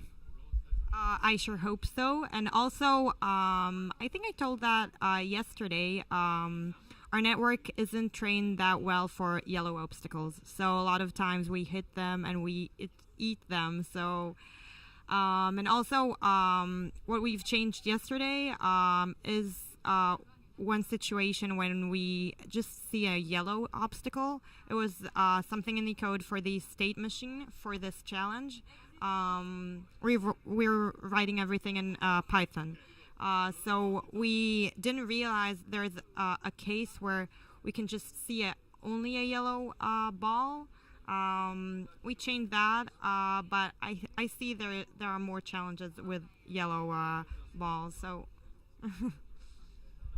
yeah, yellow is definitely the toughest color out here. The contrast is the lowest, and if you had a perfect sensor, then the yellow would be not too much difficulty, but the cameras have much less dynamic range than the human eye. The yellow looks striking to us, but to the cameras that are on board a robot, pretty much looks white in this super bright conditions out here. Even though we don't have direct sunlight right now, even though it's a little bit overcast, it's just so bright out here still. So very, very tough vision challenge to recognize the yellow-colored objects out there for the robot. So we're back here just in front of the navigation channel, getting repositioned, getting ready to start for another run. And I'm sure the team will be anxious to get this turned around quickly to make use of their runtime. The finals runs are only 20 minutes total time, so that's not a lot of time for complete runs. And that's also another challenge as the teams get better and better over the week that they're here. Just the amount of time required to do a run becomes longer and longer, and so the time becomes a critical constraint. Getting repositioned, getting restarted, to make sure that you have enough time to do another run.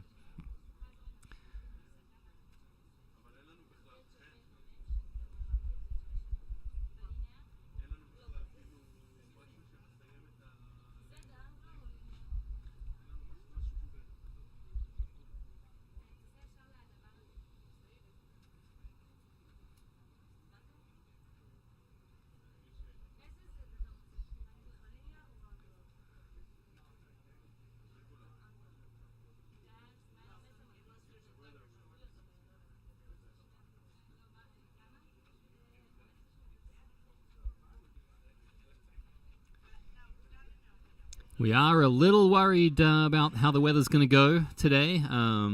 We have some reports of thunderstorms coming in.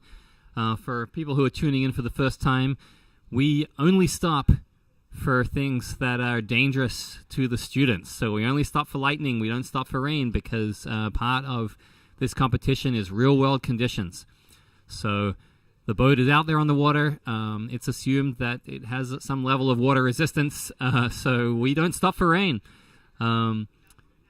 We don't stop for wind. We don't stop for waves. We assume that if you're making something that's designed for the maritime environment, that it needs to be able to cope with all of those things. So we only stop for things that we want to protect the teams from, like lightning. 13 minutes left on the time clock for this run, and that's plenty of time, as we saw earlier, to complete the entire course, and certainly plenty of time to attempt a few elements on the course. So I imagine that we'll see the team getting a restart happening very soon.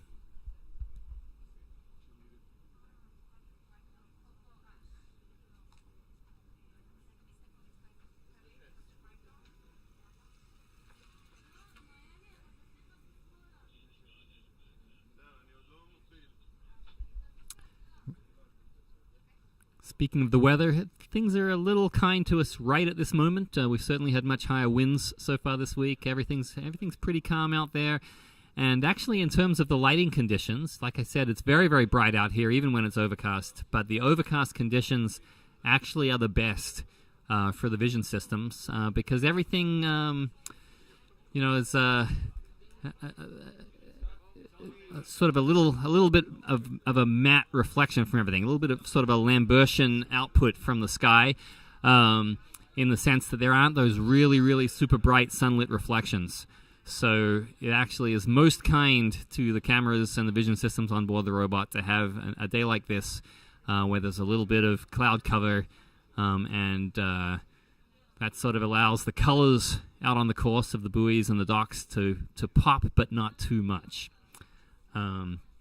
Looks like we're having a change here up on the commentary desk, which is fun. Noy's been called to do some for some technical assistance over there, and Ozzy's going to join us now. How you doing, Ozzy? I'm good. How you doing? I'm doing really well. I like the tattoos that you've got on today. That's new for today, right? Yeah, that's new for today. Hopefully gone by tomorrow.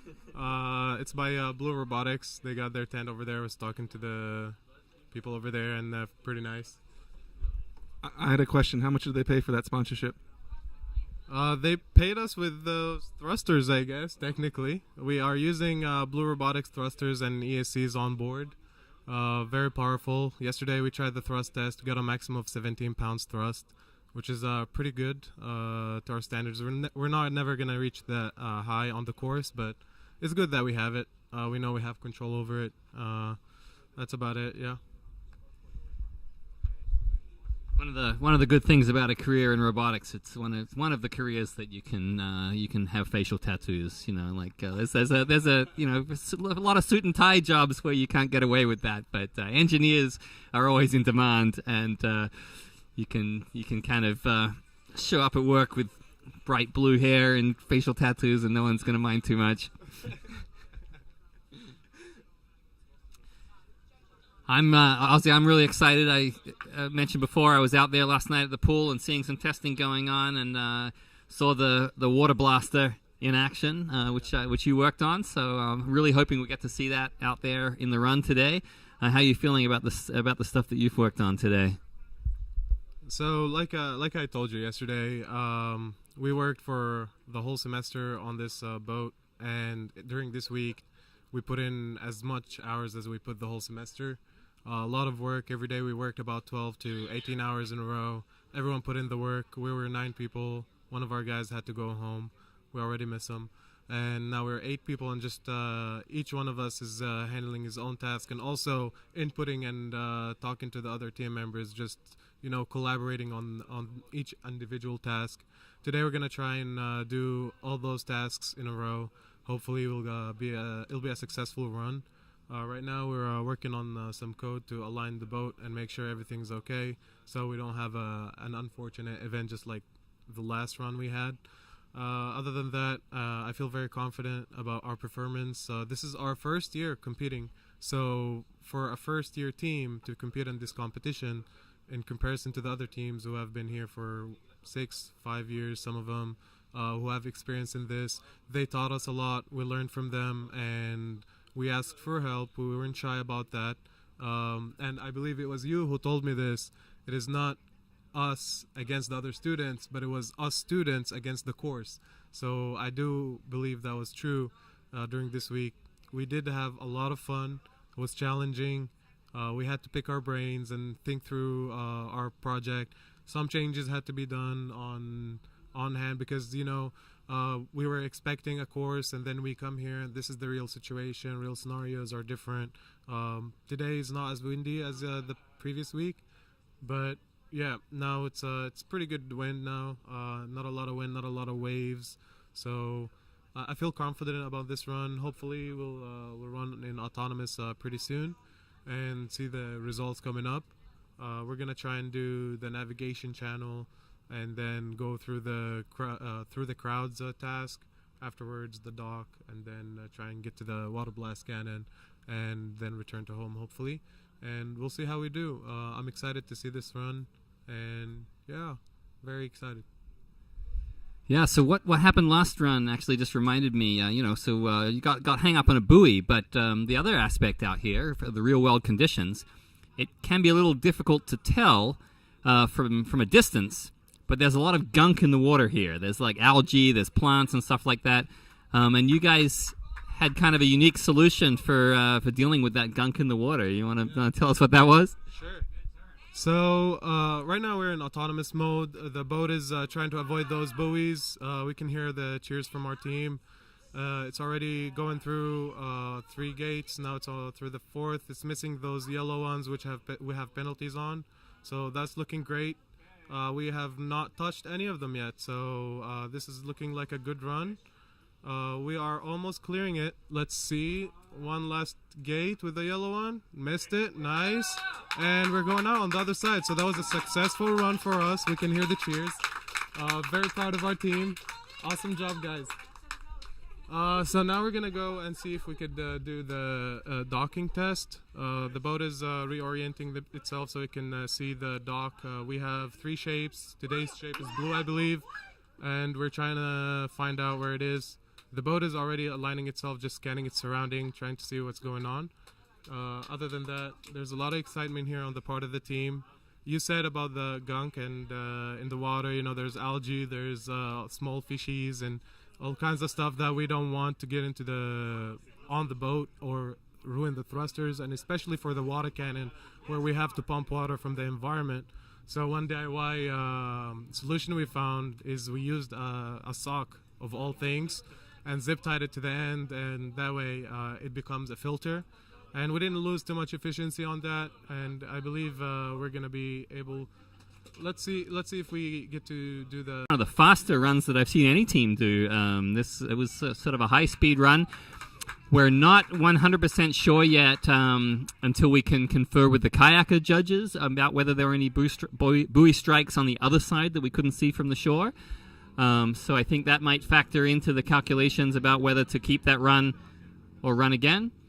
But we are in RC mode piloting back to the start at the moment here.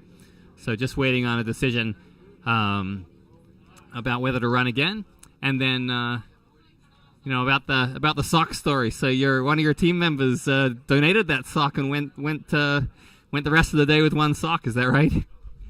That is actually correct. So it was the beginning of the day. Also, it wasn't like late in the day. It was early in the morning. We were trying to set up the water cannon on board the boat, and we were trying to figure out how to put a filter on it. And so one of our team members, she just took off one of her socks, and we put it on, and she went through the whole day with one sock going on. And I don't know how comfortable that was, but I'm pretty sure it wasn't so comfortable. But those are the kinds of sacrifices we had to do to get here in the first place, to build this roboboat. We give parts of ourselves to be here and to compete with these other teams. As you know, there are prestigious schools here. They are very competitive. They are serious about this, and we're just happy to be here. We're happy for this experience. It's a learning experience. There's definitely a learning curve to it. In the beginning, our boat was spinning in place, and now at the end of the week, this is the final day. We can see that we actually navigate. Our navigation system is actually autonomous in a way that it uses computer vision and LiDAR, and we're not just using GPS points to go through the course, but rather we help the boat, we coded the boat in a way that it thinks for itself what it sees to avoid slowly and make sure it just runs through the course. And one of the challenges we had to overcome is connecting the tasks. So once you pass through the first set of gates, the boat needs to know, okay, now I'm doing another task, so it needs to actually move into a different type of code. And then that type of integration between the tasks we found to be very difficult, but I believe that we'll be able to do it smoothly by the end of the day. And we're very happy about the results that we've been getting. We did not get a lot of water time back in our home country, and all we have to do now is just use this time, that very limited time, right? We're using it to practice right now. And that feels very true, that you did a semester of work on the robot before getting here, and then this week you've done another semester of work on it. That is very true, and I am very excited to see by the end of the day how we do. I've seen other teams also struggle in the beginning, and because of the collaboration, I believe it is a big part of this competition is that the collaboration between those teams actually propelled the teams to do more tasks. More teams qualified by the end of the week, and we could see, like, if you were here on Monday, Tuesday, you'd look, okay, not a lot was going on for qualification, but because teams were asking questions, we're learning from each other, collaborating, sharing ideas, brainstorming. Last night we were sitting in the lobby of the hotel. It was 2 a.m. Us, the guys from Tel Aviv University, the guys from Michigan State, from MIT, all of us were just discussing, sharing ideas, laughing, and sharing stories and learning from each other, helping each other. We can do one certain thing, but we can't do the other thing, but the other team, has the ability to do the thing that we can do, and we can help them do the thing they can't do. So that way, we saw that collaboration here on course, where a lot of teams qualified. These finals round are being very competitive, a lot of adrenaline and a lot of seriousness going on. So wishing good luck for everyone, that's for sure. I'm very happy everyone got here. I'm happy the weather is allowing us to compete for this finals round, and I hope to talk to you on the third final round. Yeah, I'm looking forward to it. So, thanks a lot, Ozzy. I'll let you get back to joining the team and keeping that adrenaline level up. If you're here on site, go check the whiteboard. You can get an idea of all the team's progress in the final sequence so far. And, of course, we also still have our fingers crossed that there are a couple of more teams here on site who still have qualifying chances to get into the finals. We've got our fingers crossed for them. They've been working really hard all week, too. So we'll take a pause right now and come back to you with whoever is next up in this final sequence at Roboboat 22.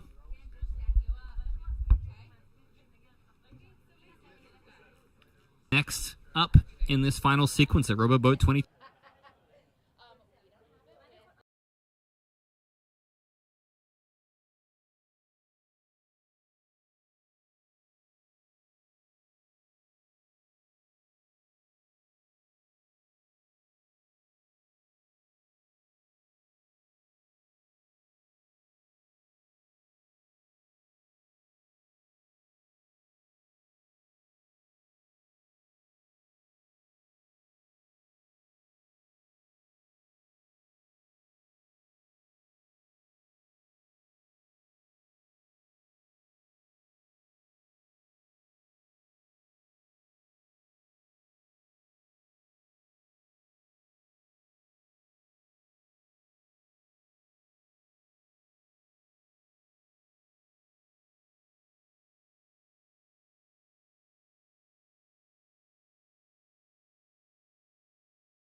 try and do it all.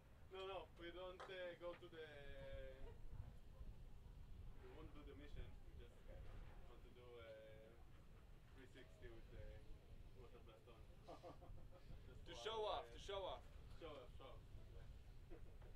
I think sprays far enough, you might get it up in. No, we can't. I don't want to try to go over there. Yeah. Were you hoping for driving rain to the side, and then when you spray, you claim that the rain went in? It was you. We just want to have a good video. Good videos, back home, say, hey, look what we did. Good Hey, run. Robotics. Good run, y'all. Thank you. Yeah. ככה. עם שיחה עם הרכבים.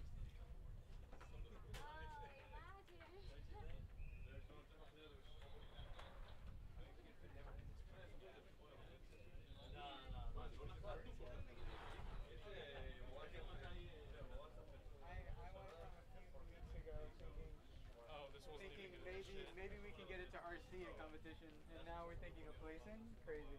That's basically what I just said. כסף מייצא שבע? מאמין שזה באזור 8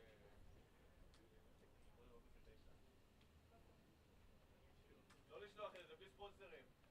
Television's been waiting. I need to send the trailer back. כשהיא יוצאת מהמים יהיה תמונה של כולם, כן?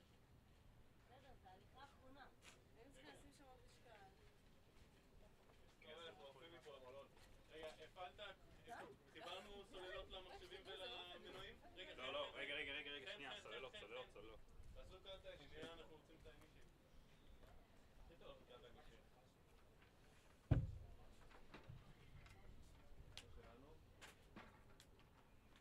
הם מסתלבטים עלינו. אחו שלוק. כולם פה. כן, נטע עוד שנייה הפכה את העגלה. נטע עוד שנייה, שם כמעט הפכנו, ואז הם עושים לי, ראינו אתכם. ואז הוא אומר, נראה אנחנו צריכים להחליף את סליחה, זה כבר או אולי את הנהג. ואז נטע בא לעלות על המשקל ככה. רגע, עם מה להתחיל?